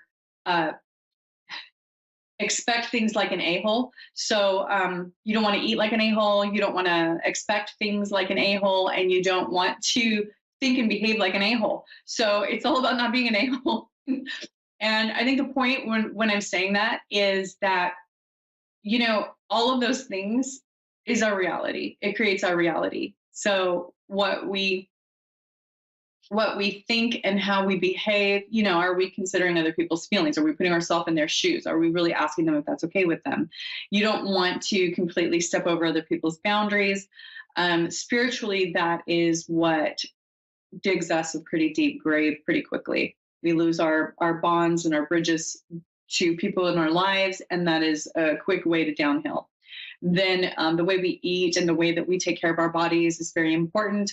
Being in the present moment means that we are eating and exercising and all of that in a way that's good for us. So if you are completely disconnected from your body and what's going on, you're going to look at a big plate of junk food and just wolf it down without thinking about it. If you are consciously eating and you're in the present moment and you're stopping to think about what your body actually needs in that moment, and then blessing your food, whatever that means to you, and then being responsible that way with your body, then that's actually increasing your health and everybody's health around you, because you're able more to take care of those around you, or to be more present for those around you. And constantly needing to be taken care of is not conducive to healthy relationships around us either. Of course, there's always the exception when there's a life lesson like an illness that we aren't responsible for. There are lessons to that too, but we do have a great deal of responsibility in our own personal health and how that affects those around us and the creative, overall, wholesome, holistic consciousness of the planet. And then there's the not expecting things like an a-hole. So if you expect a person who, let's say, has cheated on you 3 times to not cheat, you're literally being an a-hole. Okay, you're looking at, based on results and based on who they've told you they are repeatedly, you are expecting something that is not in touch with reality. You are not being in line with the present moment in reality. So we really are, when we're talking about being in connection with the present moment, which is in connection with eternity, God, the angels, spirit guides, your highest and greatest self, most high intelligence, we're talking about really being present and initiating your life in the way that you want to create it. And that's the most powerful place to be. So when we're, expecting things from people that they will not deliver, we're out of touch with our bodies and our minds, and we're kind of off somewhere else and we're not paying attention, or we are not respecting others or their needs. Really, we are in a place of basically expecting something that's not real, or being out of reality. So if you think about somebody who's insane, they're out of touch with reality. That is another definition without a real diagnosis. Sometimes people will diagnose this as PTSD. Sometimes it can be diagnosed as anxiety. Sometimes it can be diagnosed as depression. But in reality, this is a very spiritual concept that needs to be initiated for anyone and everyone with any sort of mental background, trauma background, whatever, and they will benefit greatly from it. So the more that we're in touch with reality and what should and can be expected, the healthier that we will be in general. So we're going to be a lot healthier. We're going to be a lot more in tune. And insanity is literally being out of touch with reality, what is and what is reasonable, having realistic expectations and connections to our present moment and our past and future, only using an escape or a road to the past or present if it's really needed for your highest and greater good, not doing it to waste time, ruminate, or to worry, and to really feel and think like a person of maturity, spiritual maturity.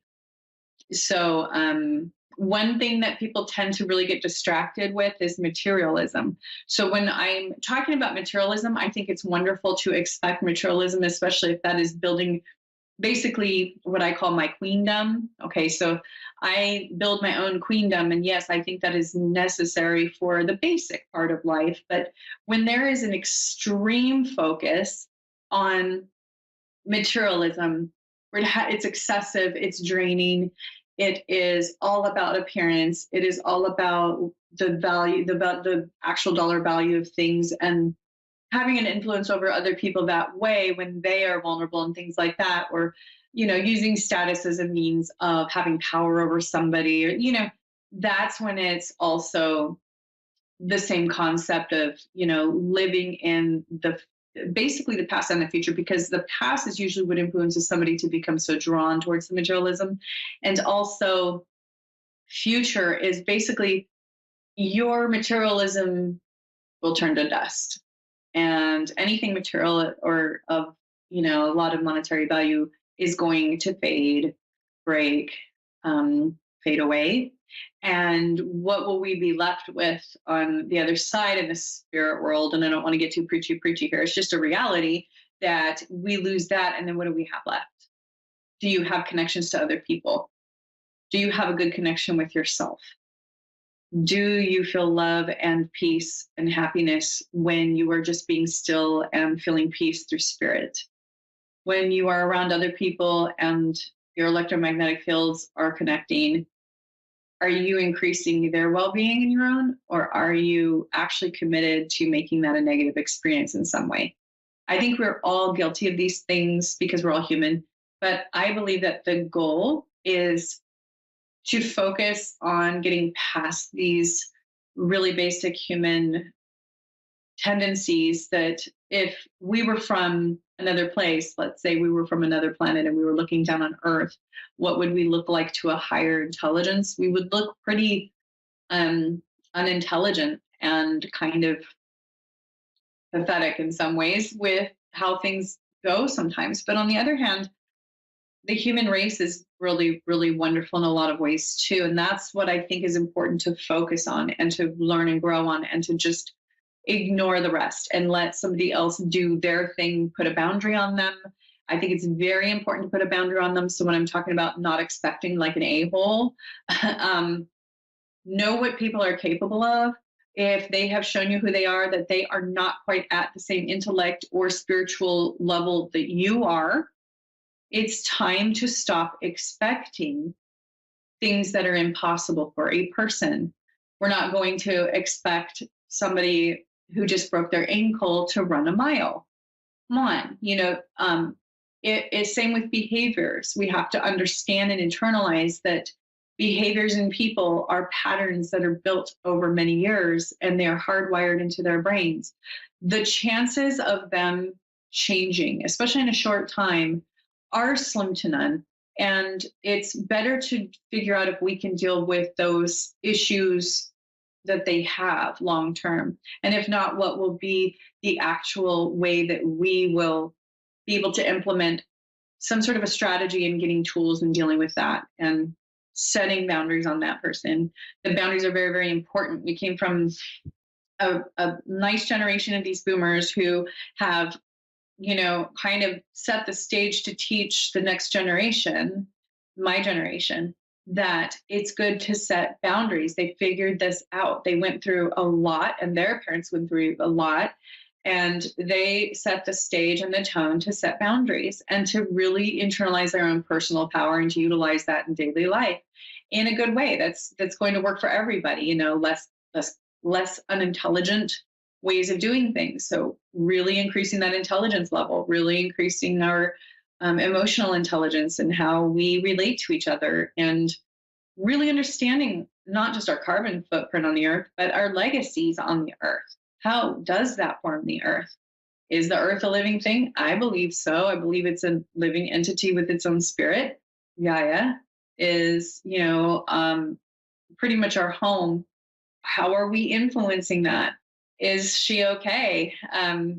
These are questions I think that are very important, to really look at the large picture and to see how we conduct our lives, and knowing that the butterfly effect, when they say the butterfly effect, one little thing we do can create a wave energetically and emotionally throughout time, space, and people at a pretty extensive level. So understand you, me, we all are very important in the way that we influence the rest of the world. There are those that wake up in the morning and haven't had a good day until they have literally destroyed somebody.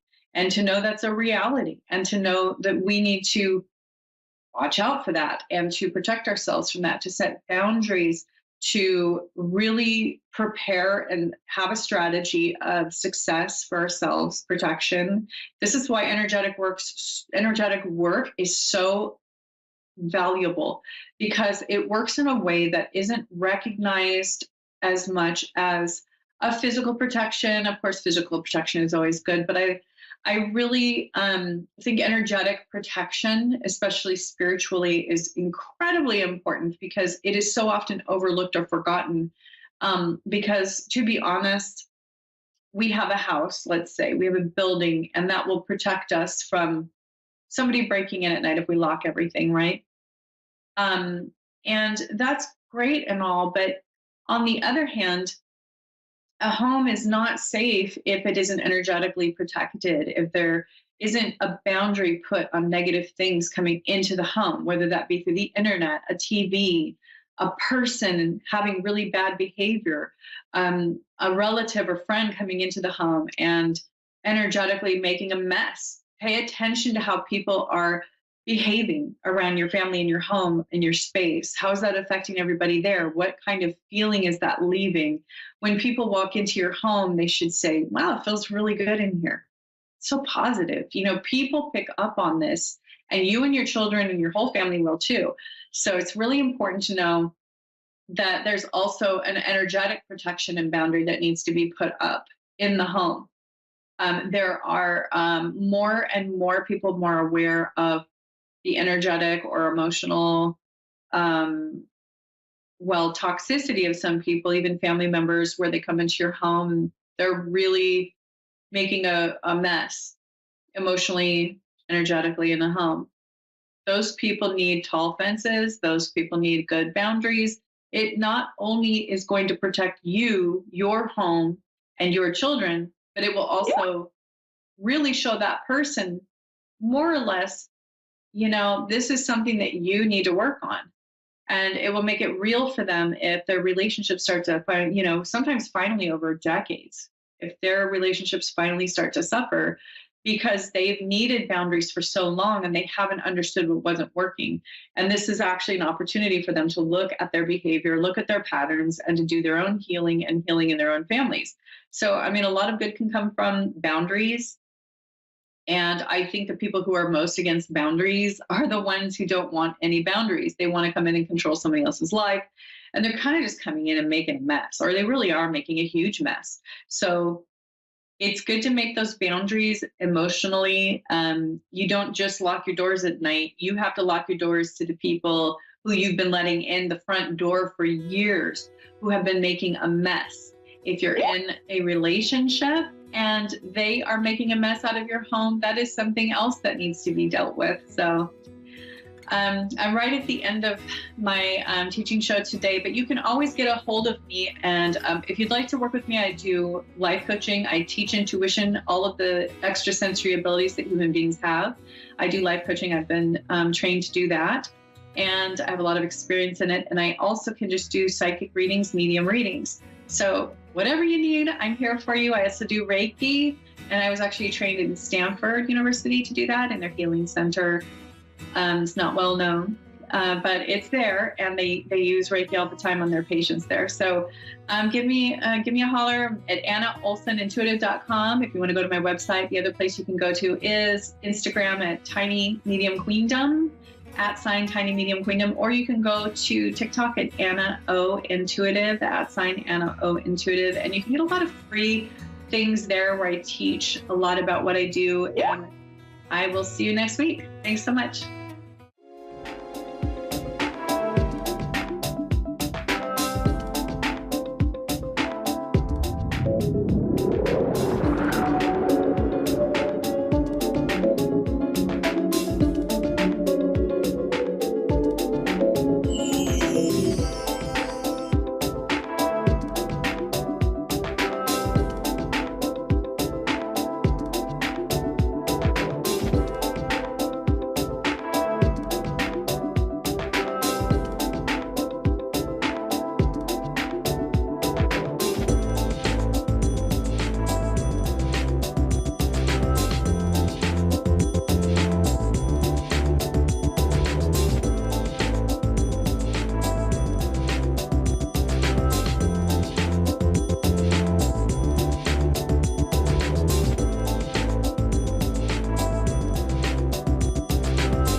You're listening to A1R Psychic Radio, Earth's #1 psychic radio network, and watching Moonstruck TV, enlightening television. Welcome. Time for the Psychic Side with John Capello. John Capello. Live from johncapello.com. Connect direct. In North America, dial 888-454-2751. In London, 20-3519-2158. In Sydney, dial 02-8488-3147. Or online, contact us through our Facebook page, facebook.com/psychic radio. Or one of our websites, askoneradio.com or moonstruck.tv. This is the Psychic Side on A1R, the Ask One Radio Network. Hi, everyone. I'm John Capello, and welcome to the Psychic Side. I am a psychic medium from the Texas area, and I've been doing my work for over 30 years. It seems like it's been just yesterday since I started, but lots of things have changed in the 30 years that I've been a psychic medium, and I'm delighted to join the Psychic Radio Network. You know, I'm really impressed with it. Constance has done such a wonderful job putting together a great team, and I've been watching some of the shows that are on the air, and it's just a delight. So I'm really pleased to be here. I'm back on the radio. It's been 5 years since I have been doing any radio work, but I'm happy to be here. And this show is going to be about psychic development. What I want to do is I want to introduce you to my work and to my philosophy and to the ways that I do things. And you know, I feel like everybody should learn how to be psychic, how to tap into their psychic abilities. I also feel like you need to learn from lots of different sources. You know, don't just learn from me, learn from other people too, and find those things that work for you. Because what you're going to find is you're going to find that being psychic is really very empowering. It's something that I think that everyone should do, because what you're doing is you're getting in touch with your feelings. You're getting in touch with who you are as a person, and what could be wrong with that? You know, it's very much a learning experience. It's a journey of self-discovery. So I have lots of books out there, and the one that I'm going to be concentrating on is my psychic development workbook. It's called Soul Exercises for the Open Mind. And it's in the process of having an audio version to be a companion to the workbook, to the actual paperback. But it's available on balboabooks.com, and it's available on amazon.com. That, along with a couple of other books that I have, Open the Mind, Exercise the Soul. I have a grief book out, Open the Mind, Heal the Heart. And I have several children's books that are out, books about virtue and books about angels and children, and just some learning stories. And I feel like they're good for kids, something different that you don't see often right now, especially in the bookstores. You go in there and there's lots of other content out there, but nothing really about angels and kids. So that's why I have written those books. I've developed a character called the Cat with the White Mustache. So lots of things going on with me. I travel around the country, around the United States, mainly in the region of the Midwest. I go through Texas, Louisiana, Oklahoma, Kansas, but I've been in other places around the United States. And I've performed in some other countries around the world. So what's the psychic side? The psychic side is really the right brain. It's about developing your creativity. It's about paying attention. It's about using your gifts to not only make yourself better, but to serve others in a positive way. And it changes your point of view, because what happens when you develop your psychic gifts and you start to see things from other perspectives, it broadens your viewpoint. and some people call it maturity, but but from my perspective, as you get older and as you start to pay attention to things and as you start to understand other points of view and you have those aha moments, these are things that really come into play as you grow and as you become more aware of who you are. So we're going to be talking a lot about that. We're working on a certification program right now, so that if you want to take the certification course, you can. I want to concentrate on the psychic work first before we get into mediumship.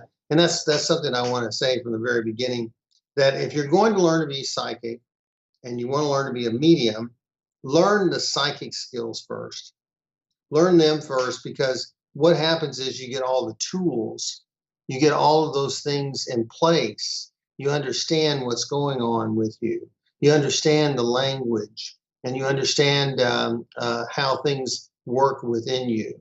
And I also say that if you're going to learn to be a psychic, you should not only give readings, but you should get them too, and then you repeat. So what you do is you learn a little bit how the mechanics work within you, and when you receive a reading, you start to see how the mechanics work with other psychics. So it's a matter of making yourself your own apprentice. And if you have a support system, if you have other people around you who are like-minded, that's also gold. That's just really good, because they're going to be honest with you. If you just start out giving readings to total strangers, they might be honest with you, and usually, people are. But if they're not, then it's going to hurt your confidence, and that's something that we don't want to happen. We don't want to hurt your confidence, and we don't want anything that you experience a psychic impression to scare you either. We don't want it to be overwhelming. We want to kind of figure out what's happening when you receive these psychic impressions, and how to deal with them. So one of the things that we're going to be asking you to do also is get yourself a journal. Get your handy dandy journal, if you can see it right this. Get a journal and start to write down things. And we're going to be developing some skills. We're going to be talking about each of the psychic senses. Some of the uniqueness of each psychic sense, the nuances. And what you're going to find is that there's door openers. There's things that allow you to have one impression, which leads to lots of other things that happen. And so it's really something that's enjoyable. I love it. I've been doing it now for a long, long time. The first 11 years that I did my work, I did everything in the dark. We just didn't have the tools that we have nowadays. We didn't have Facebook, and we didn't have wonderful internet radio opportunities like we have here on the Psychic Radio Network and Moonstruck TV.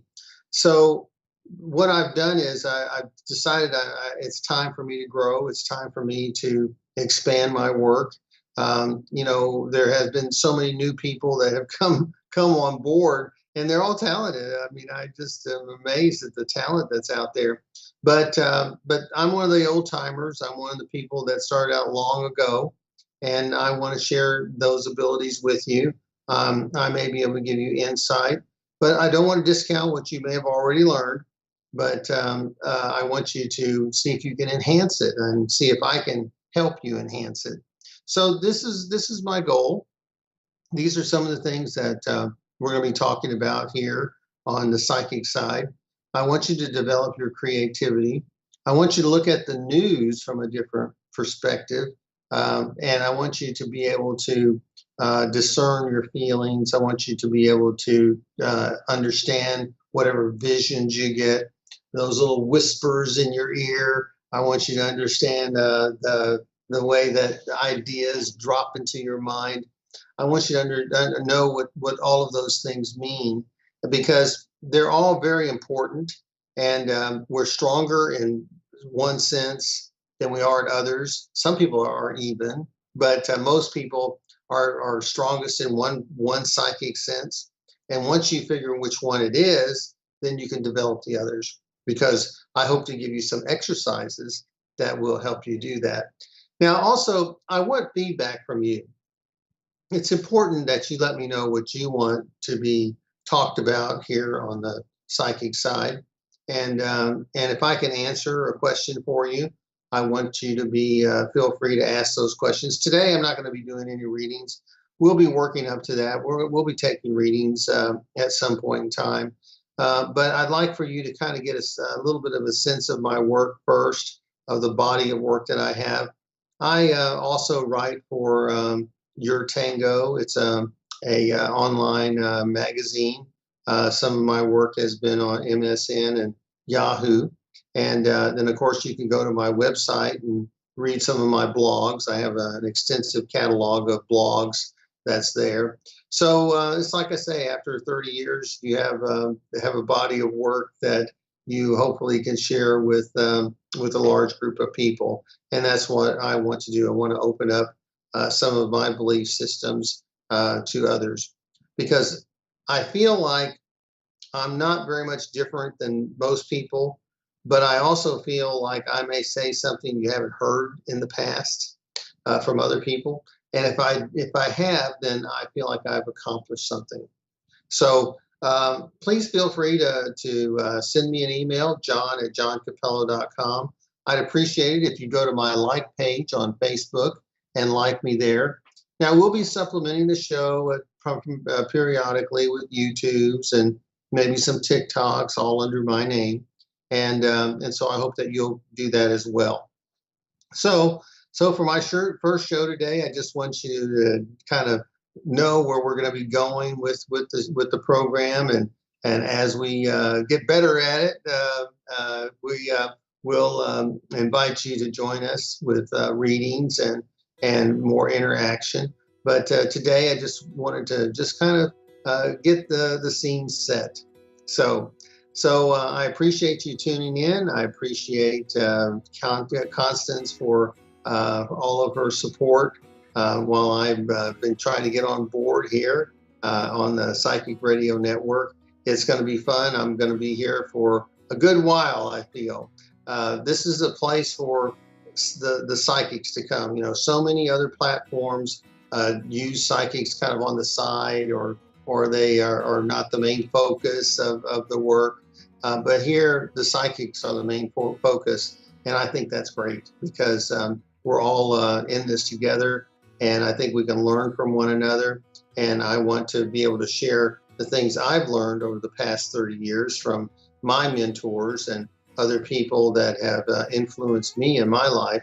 And I want to be able to work with you on the material that I already have present in my books and in other literature and writing that I have on the internet. So that's really what I wanted to talk to you about today. I appreciate you, like I say, you tuning in. This has been fun for the first 15 minutes, the first show. And with that, I want to just say thanks again, adios, and we will see you next week here on the Psychic Side and on the A1R Psychic Radio Network and Moonstruck TV. So thanks again, and we'll see you next week.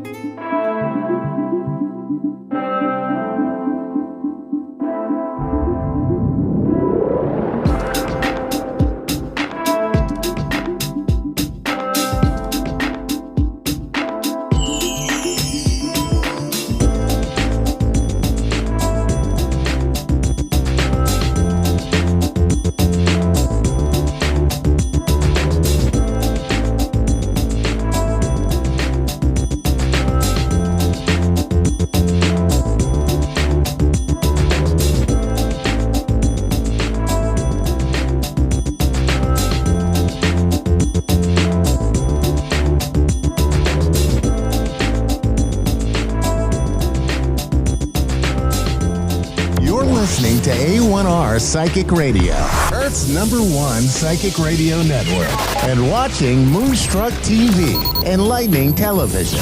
Welcome. Time for Soulfully Guided with Carmel Ann.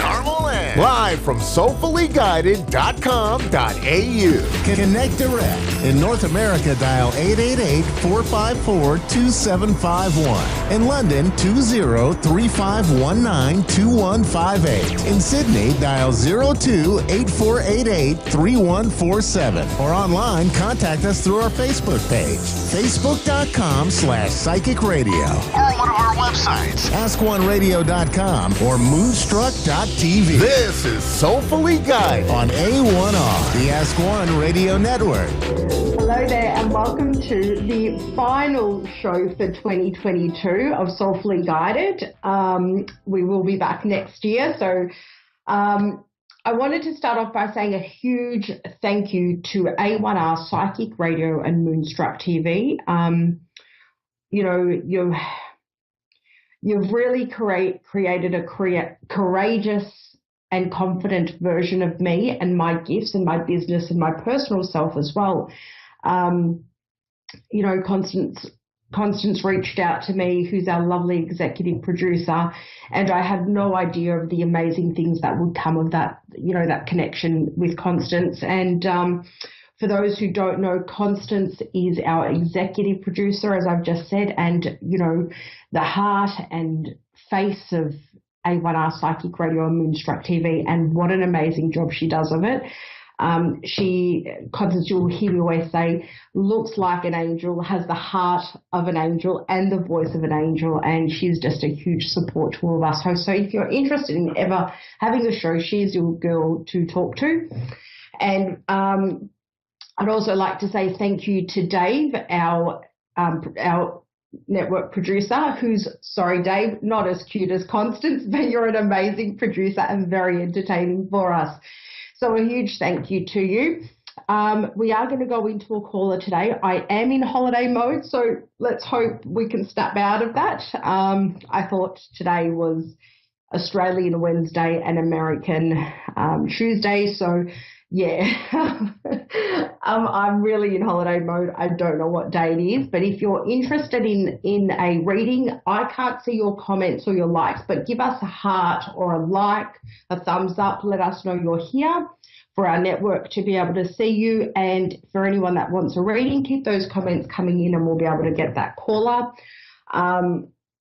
Now, I've got a really favourite spot outside and it's sunny and beautiful in Australia. So I wanted to do a show in my favourite section of our property.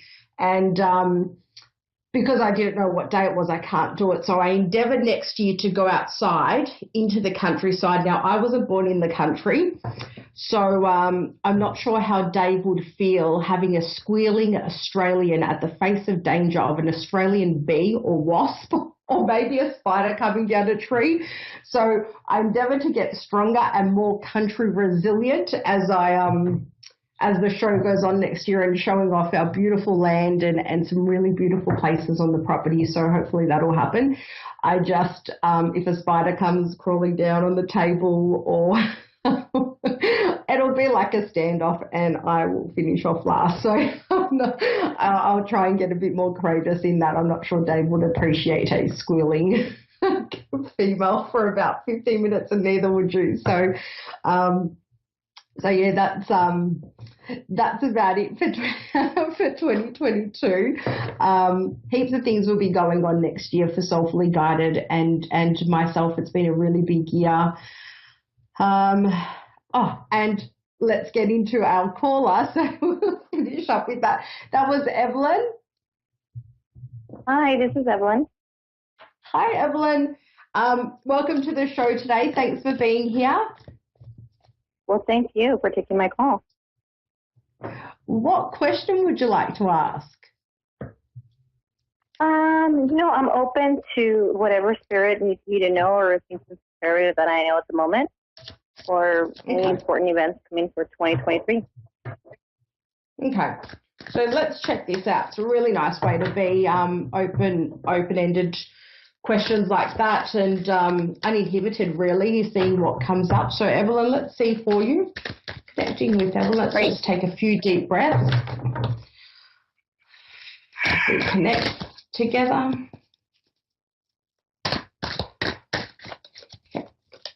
please have a reading for Evelyn? What are the strongest messages that Evelyn needs to hear, please? Strongest message for our caller, Evelyn. Okay.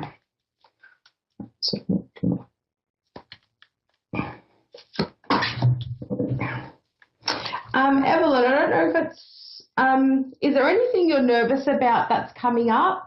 Like that's giving you sort of nauseated feeling in the tummy? No, not yet. I think one of the things I'm concerned about is my brother's health. Nothing. That's okay. Look, it's just a feeling I'm getting. It doesn't have to always be accurate, and I don't want to make sense of it because then it will lose its meaning. Just if you do have worries or concerns, please don't let them get the better of you and make you feel ill in your gut as well. Okay. So just as a not a huge warning or anything, just a light nauseated sort of feeling. But could I have a clarifier on the Chariot, please? Okay. What is the strongest message for everyone? Okay. I'm going to use another deck as well. So today we're using Los Godobeo's Universal Rider-Waite Tarot deck and the Light Seers for some advice and guidance, connecting with everyone for some advice and guidance. Some guidance and an outcome card. Okay. So you did mention your brother, but there are two strong masculine energies coming through. One that's really passionate and fiery, and one that's really mentally strong. I'm not going to say stubborn, but very,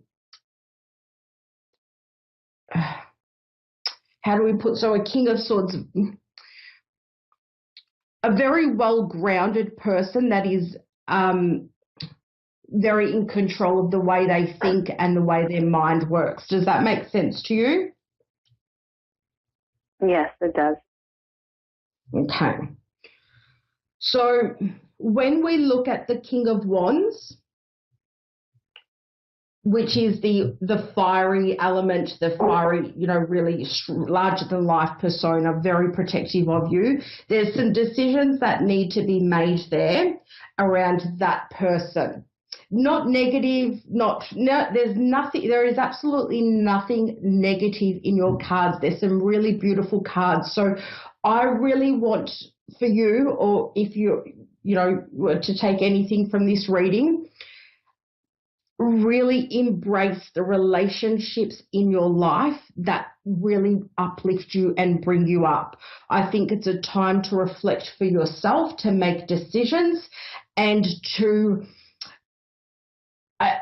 I think it's a time for things to be fair for you and to get everything that you deserve. And I think a lot of that comes with the emotional relationships in your life, the fulfilling ones, and like we said, the ones that bring you up, not down. I feel there's huge journeys and adventures, and we're not talking about it's not about traveling. I think as a person, I see so much growth, and there is nothing, it's not to say that life is perfect or anything, but the focus of this reading and your messages about what's, any advice and what's going on, I feel don't get stuck thinking you're taking a risk in life. I want you to embrace that you're taking a leap of faith and believe in yourself and the decisions you make. I'm not sure if it's hard for you to make decisions and stick to them, especially emotional ones or ones about people we love. But this is a huge year for you. This year, this upcoming year, the sun is going to shine for you. There's new adventure. There's exploring yourself and going outside the box. So think bigger, think brighter, and think broader. I feel sometimes you might disconnect. Maybe sometimes things get too much, and our practical mind and our logical mind means we switch off. Then we need to reground and refocus on yourself and center yourself so that you're the center of your universe. Oh, Does this make lovely. sense for you? Oh, yes, it does. Thank you so much. That's my absolute pleasure. You are a wonderful person. Next year is going to be a huge year for you and a wonderful year. Do not let struggles get in your way. They are not the focus of next year because you are so much stronger and bigger than that. You are the focus of your next year. So shine bright and enjoy it. Wow, what a beautiful reading. Thank you for that. Definitely encouraging. It is my pleasure. Sorry, I always have trouble hearing on the replay. There's no trouble in me. So, what was that, Evelyn? No, I said it's always encouraging. It's just a uplifting reading. Thank you. I genuinely mean it from my heart. Please don't lose your focus, because next year is about finding your worth and your justice. We get the justice card and it's about getting back. It's like a beautiful karma payment of all the wonderful things you are and you have done for people, and it is your time to shine. So thank you for being on the show, and the last show of the year. It's been a real pleasure. Well, thank you. I'm honored. Thank you so much. Have a great year as well. Thank you. Thank you. I will. I hope so. And to everyone else tuning in, thank you for listening. We'll be here next week, and maybe with a beautiful country Australian view, if I'm courageous enough. Have a great week, everyone, and a very spectacular new year. Thank you.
You're listening to A1R Psychic Radio, Earth's #1 psychic radio network, and watching Moonstruck TV, Enlightening Television. Welcome. Time for Amanda Hall Psychic with Amanda Hall. Live from AmandaHallPsychic.com.au. Connect direct. In North America, dial 888-454-2751. In London, 20-3519-2158. In Sydney, dial 02-8488-3147. Or online, contact us through our Facebook page, facebook.com/psychic radio. Or one of our websites, askoneradio.com or moonstruck.tv. This is Amanda Hall Psych on A1R, the Ask One Radio Network. Welcome to A1R Psychic Radio here on Moonstruck TV with Amanda Hall Psychic all the way from the Gold Coast. Let's start the new year off well and say Happy New Year to everybody. And I hope whatever you did on New Year's Eve, you had a great time. You saw out 2022. We're now ready to bring in a powerful, exciting new 2023. Now, I haven't gone mad because I've still got my Christmas decorations up. I'm sort of one of those really Christmas freaky sort of people. I love Christmas. So I thought we'd just extend that magic for just a little bit longer, and sort of as we bring in the new year and bring in sort of a really positive vibe. I think that's what I'm going for, that sort of, you know, we can have something that's really illuminated and magical. That's what Christmas is about. And the new year is bringing in that beautiful new positive energy as we move forward and start our new beginnings, our new opportunities for 2023. So the first card out for 2023 is the Eight of Pentacles. Now, a lot of people look at this card and say, oh, yeah, okay, great work, paid work. But for many, many people that have had employment that hasn't been sort of as secure as they'd like it to be, or have not got a job and are looking for a job, and it's that time of the year where a lot of people are thinking about changing their job or looking for something more stable or more secure, or something that they just appeals to them more. This is a very, very positive card. On the other side, it can be that there's a lot of work to be done in your life. Now, I always think at the beginning of the year is when we do our most work. Most people set intentions for the year. Some people call them New Year's resolutions. Other people call them promises, or other people just call it a list of what I'm going to achieve this year. So there's many things in many areas of our lives that we've got a fair bit of work to do at the moment, that we're working on getting our new year off to a good start and getting to where we want to go. It doesn't necessarily have to mean, when we say hard work, it doesn't have to be work that really makes you feel uncomfortable. It just means we've got to put a little bit of extra effort in. And I don't think there's anything wrong with putting a little bit of extra effort into our lives and sort of saying to ourselves, it's time now to move forward. That, you know, we can leave the past behind us. There's still so many things going on around the world that we've still got to put in a little bit of extra effort. Things aren't as carefree as they were back at the beginning of 2020. So, you know, work is required now on just some of the simple day-to-day tasks that we think about and we carefully plan. Is this a journey that we need to make? Do we need to visit that location? Is it safe to do so? So we've all had an increase in work over the last couple of years to do with our health. So it's a good positive start to the year, I feel. So the sun's still sitting in Capricorn. It's that Capricorn time of the year. So it's a time when we are focused on things that are connected to dentists, doctors, lawyers, anything official, anything government, you know, going through our papers, checking our accounts, making sure we've got the best deals on our utilities and insurances and things like that. For people here in Australia, it's the start of the school year at the end of the month. So people are starting to organise their children and get books and uniforms and all those sort of wonderful things that go with school, because it's the summer holidays here. So there's plenty of activity at the beaches and theme parks and things like that. But, you know, people are slowly starting to ramp up going back to work this week. And it's sort of like when we start to really feel that Capricorn sort of energy, that we've got to start to get organised. We've got to start to really think about the months that lay ahead, the things that we've got to achieve. Have we dealt with everything that we needed to deal with? Have we got our finances in place? There's lots of things going on at the moment.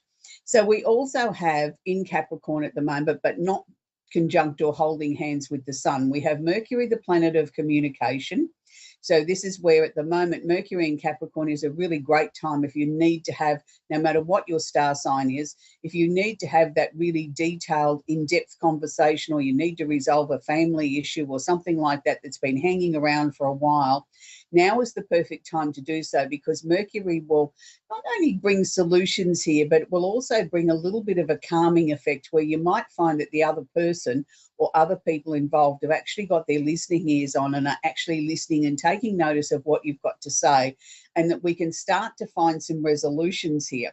Now, Mercury is conjunct or holding hands Pluto, the planet of transformation. So again, this adds weight to any communication that we need to have, particularly conversations that we've been putting off for a long time, or some slow moving issues or situations that seem to have been dragging on forever.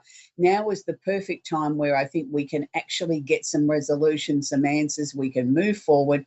We can start to sort of go forward now in our lives in a way that, is it somebody tickling me, that we're able to move forward now with communication, get documents signed, get, things in place. It's like a lot of plans are going to come together now where we can get that final stamp of approval, or, move a project along. If it's a work project, it might have been something that's been hanging around for a long time and you've been waiting to get that final piece to the puzzle before the project can move forward. Well, now is the time that we make that almighty push, because it is the time when we can make magic happen now, where we can get things across the line that seem to have been very, very, very slow for a long period of time. There's movement in the camp now, and that's good. We also have Venus sitting in, we also have Venus conjunct those two planets, but Venus is in the next sign. It's moved into Aquarius. So it's interesting. We've got communication and Pluto sitting in Capricorn, trying to sort all that sort of stuff out and sort of move plans forward and sort of resolve any family issues and things like that that may have been too hot to handle in recent times. But now we've got a little bit of a clear window here where everybody's calm and we can sort of make progress in that way. Then we bring into the equation of Venus conjunct or holding hands, those two previous planets. They're all sitting together, but Venus is actually in Aquarius. Now, with Venus in Aquarius, this is asking us to think outside the square, to look at maybe different resolutions, different solutions, different ideas that we can bring to this. And this is probably a little bit of welcome relief here that adds to what we've already been speaking about, because with Venus here, it's giving us that flexibility to say, hang on a minute, I've had this brilliant idea. It may not work, but it may be something that we can build upon. And it sort of puts a freshness into the conversation that may have been lacking before. And it may just be the thing that helps us unravel this and get it across the line once and for all. So I think there's some very positive times to be had at the moment. If there's family discussions or work discussions that need to take place, now's the time for sort of submitting those ideas and pushing things forward and sort of saying to yourself, okay, this is where I need to be, this is where I want to be, and this is how I'm going to try and endeavour to make it happen. So that's really great. We have Saturn, the planet of discipline, also sitting in Aquarius, but it's in the last, 7 or 8 degrees of Saturn, of Saturn being in Aquarius. Now, I know for many of my Aquarian friends, it's been a really difficult, tough 12 sort of months. It's been a time where some of them have had what they see as the rug pulled from underneath them, long-term plans, long-term jobs or contracts or something like that, have all of a sudden evaporated and disappeared, and it was quite a shock. It wasn't what they were expecting to happen. But on the flip side of that, out of this has come some really brilliant, exciting new opportunities and adventures and changes that they wouldn't have maybe taken had they not had the rug pulled from underneath them. So it's interesting with Saturn here being the planet of discipline or structure and sort of, stability, working hand in hand with the unpredictable Aquarian sort of energy, sort of saying, well, okay, you think you know it all. Well, hang on a minute, I'll show you there's another side to this, or there's something here that you haven't thought of. So the Aquarian energy sometimes can be very unpredictable, can really force us to think outside the square. And sometimes we say as human beings, we're not ready for that. We all become quite complacent, I think. We're all creatures of habit. We like to sort of sit in our own mess for as long as we can, even though we mightn't like it. We're still happy to sit there and say, okay, well, this is my life. I can't do much to change it. And it's only when we're forced or encouraged in a very strong manner that we have to make a change, there is no turning back, that we all of a sudden find these exciting new potential opportunities and our life opens up and we feel really excited and energized again, that we think, why didn't I do that sooner? And it's because we're human and we don't necessarily like instigating change just for the sake of it.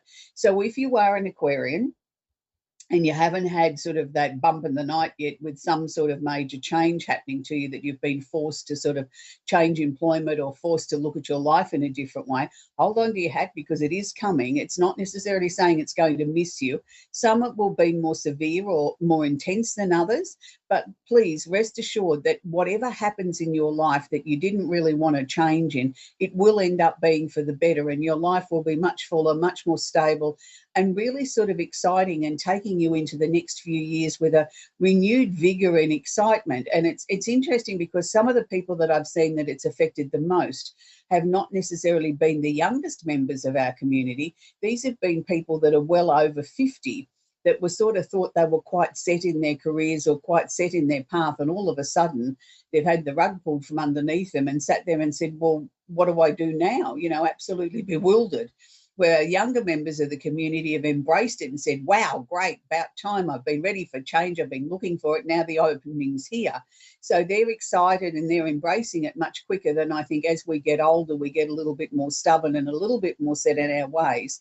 But we like to think we're the master of our own universe, and I'm no exception to that rule. I've worked with, many times, different changes that have happened in my life that I wasn't expecting or didn't want to happen, and, fought them. And like everybody else, we don't want to have change just for the sake of change. You sort of wait for the right opening, but it's turned out to be one of the greatest things that's ever happened, whether I've changed a job or made a change in my personal life or whatever. So none of us are immune to these things that sort of happen. And even with all my knowledge of astrology, you can still only predict or think what's going to happen in your life to a certain point. The rest of it is about how we handle certain situations, that how the dominoes fall in our life. And I think that's what makes life exciting. Yes, we always have choices, but sometimes those choices are forced upon us or foisted upon us, that we have to then sort of rethink our direction and move a different way. So I think we are actually heading into a very exciting 2023. By all accounts, it's got a nice ring to it. It's got a nice feel to it. And I think people are sort of really starting to sort of question, even more so now, am I in the right location? Am I in the right job? Is this what I really want for my next 12 months? And it's sort of like, we've come through, we went through COVID, we came out the other side, and we're still, we're learning to adjust and deal with and live with COVID and the changes that it's brought about. And now I think it's more about, well, okay, that sort of had a little bit of time to settle. Now what's next? What's next for me? And I think it's going to be a very big year of me first, me first, me first. Even though we're not all Aries, we're going to slip that sort of Aries energy on for a while and look at how it does affect me and what I'm going to do moving forward. We still have Neptune in Pisces, which is wonderful, because I think Neptune here is going to bring a really creative flair to each and every one of us, that all of a sudden we're going to have little bursts of creativity or ideas or things that come in when we're sitting there daydreaming or losing ourselves into music or in a movie or something like that. All of a sudden there's a little message there for us that motivates us to move forward, and that's good. I think it's a very exciting year ahead of many people. There will be many changes, and the year has started off with a lot of tragedies around the world, and we're losing a lot of our very influential, particularly females at the moment, from people in the music industry and then the media business. There's just many changes. And as you start to get older, you start to realize the people that you looked up to and admired all of a sudden are starting to pass away. And you start to think, oh, gee, I really am getting on a little bit. And I suppose that's the progression of life. It's the progression of time. But, there'll always be tragedies. There'll always be loss. And I think what we've got to learn to do is live in the moment and enjoy every single person that does come across our path, and savor that moment, and gain as much knowledge and wisdom as we can from the people while they're here with us. And we have that opportunity to ask a question and get their answers, and then see whether that resonates with us or it's something we're going to put away and think about later. But we have those opportunities, so don't squander them. Finally, in the astrology section, I want to talk about Mars, the planet of action and drive. is actually holding hands at the moment with Moon, the emotional planet in Gemini. Now, this is going to be very short-lived. It's only got about another 18, 20 hours to go. So I'm going to give you a little bit of a free pass today. If you're feeling a little bit emotional, if you're feeling a little bit snappy, snarly, you sort of know you're snapping at people that you shouldn't be, you're giving very short answers or very cranky answers, you have a free pass for about 12 hours. After that, we're going to smack you on the wrist and say naughty person. But up until then, I want you to just be aware that you are being a little bit more considerate of people that are around you. They don't deserve your bad temper just because you're feeling a little bit out of sorts and emotions are feeling a little bit stretched at the moment. Try and use this in a positive way. Maybe it's that time to have that breakthrough of, you know, a tricky situation and sort of sit down and sort of say, look, I know you've been angry with me for a while. Why don't we try and sort it out without having a really, you know, big argument? Let's try and see if we can find a way forward, because Gemini is very flexible. It's asking you to sort of, you know, really listen, you know, look for those light bulb moments. You know, communication is the key here. So if you've got some communication that you need to talk about this week, this is the perfect time. Don't put it off. We're going to talk with Penelope in Mineral Wells in Texas. Are you there, Penelope? Hello. Hello, Penelope. Do you have a question I can answer for you, sweetie? Yeah. What's the store for 23? Okay. First thing that they were showing me, Penelope, for you is that it's going to be a slow start to 2023 for you. I don't want you to get disappointed as things don't sort of move as fast as you would like to see them start to progress in the first 3 or 4 months of this year. It's like I almost want to sort of put you on autopilot and say, let's just glide our way through the first 3 or 4 months, dealing with what is only important or urgent that needs your attention now. For some of the other things that you'd like to bring forward or produce or, you know, ignite this year, we might need to wait till after Easter, and then sort of, you know, things will start to ramp up very quickly.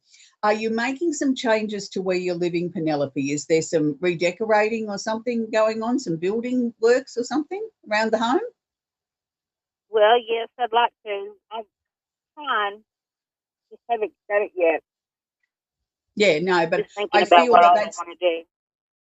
Yeah, I feel that's going to be sort of like the major big project for this year, is sort of making your home feel more the way that you want it to do. You know, it's something you've been thinking about for quite some time. It will actually sort of happen this year. The other thing that they were showing me, Penelope, and technically by law we're not to discuss medical issues, but I can talk about it on an energetic level. I just feel this year, particularly after we get past Easter, it's like your energy levels are coming back to what they used to be. The last few years, your energy's been up and down and all over the place. And I'm not sure whether that's just been because your health hasn't been as good as it could have been, or with that, you've had extra stress and sort of extra responsibilities connected to family and friends. And it's like that's all now coming to a nice leveling out, so that you can now start to sort of look at putting Penelope as number one and sort of looking at what your needs are. And with that is coming this better sort of more consistent sort of energy. And it's like I feel that I'm alive again. It's sort of, I don't feel like I'm constantly tired and dragging myself through the day. So that's really the big message for this year, Penelope, is that you're going to feel so much better. Good, because I've had a heart attack. Oh, okay, right. Well, that would explain what I was picking up, but I saw a lot of stress around that as well. So do you think that was partly triggered by the stress in your life, Penelope? I think so. Yeah. Well, now you've got to put yourself number one, sweetheart. And, you know, you can always put off to tomorrow what you can't do today. It's one thing I've learned. The dust doesn't get any thicker. If you don't do it today, it'll still be there tomorrow. Yes, ma'am. Yes. Okay. Lovely to talk with you. Happy New Year, sweetie. We're now going to talk with Jennifer in London in England. Are you there, Jennifer? Yeah. Hi. Hi. Do you have a question I can answer for you, Jennifer? Pardon? Do you have a question you would like me to answer for you? It was just to see, can you see anything good that is going to be happening anytime soon? Okay, all right, we can tune into that for you. The first thing that they're showing me or sharing with me, Jennifer, is that there's a number of endings, changes and transformations. So I'm going to take it from that 2021 and 2022 weren't what you're going to look back and say were your greatest years of your life. There seemed to be constant battles there of sort of like I was really trying to push through things all the time. Is that how you found the last couple of years? Yes. Yeah. Well, I'm pleased to say that's slowly starting to ease off. I wish I had a magic wand and could take it all away today. That'd be marvelous. But it's just going to slowly ease off over the next few months. It's interesting because they're showing me that you've learnt so much about yourself in this last couple of years. I don't think you've ever really dived in and looked at who you are and what you stood for and what the type of person that you wanted to be. But in this last couple of years, that's become very obvious. And it's become very obvious that people were using you a lot, that they took your good nature and abused it. You know, they never really left anything for Jennifer. So it's interesting now that you're sort of being a lot more discriminating in who you help and who you want in your life. And some people might look at that as a hardness. I'm going to say it's about time. It's overdue, because nobody was thinking of you ever. So, you know, it's now time again for you to put yourself first this year too. But I do see things improving. I do see in the second half of this year an easing of money. So the first 6 months to me seem to be sort of trying to tidy everything up, pay off as many things as you can so that you can get yourself back into the driver's seat financially, that the second half of the year you can breathe a bit easier and say, I've got a little bit of money here, I can treat myself to a little treat or two, or I can just put it away for when I see something. But overall, I think life is certainly on the improve. Is there no one special in your life at the moment, Jennifer? No, I'm seeing someone, but okay. Nothing. Are you hoping for that to develop, you know, a bigger way? Because they're showing me this oversized, beautiful, big pink heart. Now, that either means that the relationship that you're in is going to explode and become everything you want it to be, or there's new love coming into your life. I just didn't feel this one that you were in at the moment was okay, but it wasn't making my heart sing. Right. So let's just have an open mind with this. I don't like to say that a relationship's got to finish because it's not quite right. I mean, you know, there may be something that's going to change to make this sort of explode into this beautiful big pink heart that I saw. So let's go with that. Let's just sort of say, well, okay, I know what you need as Jennifer the person.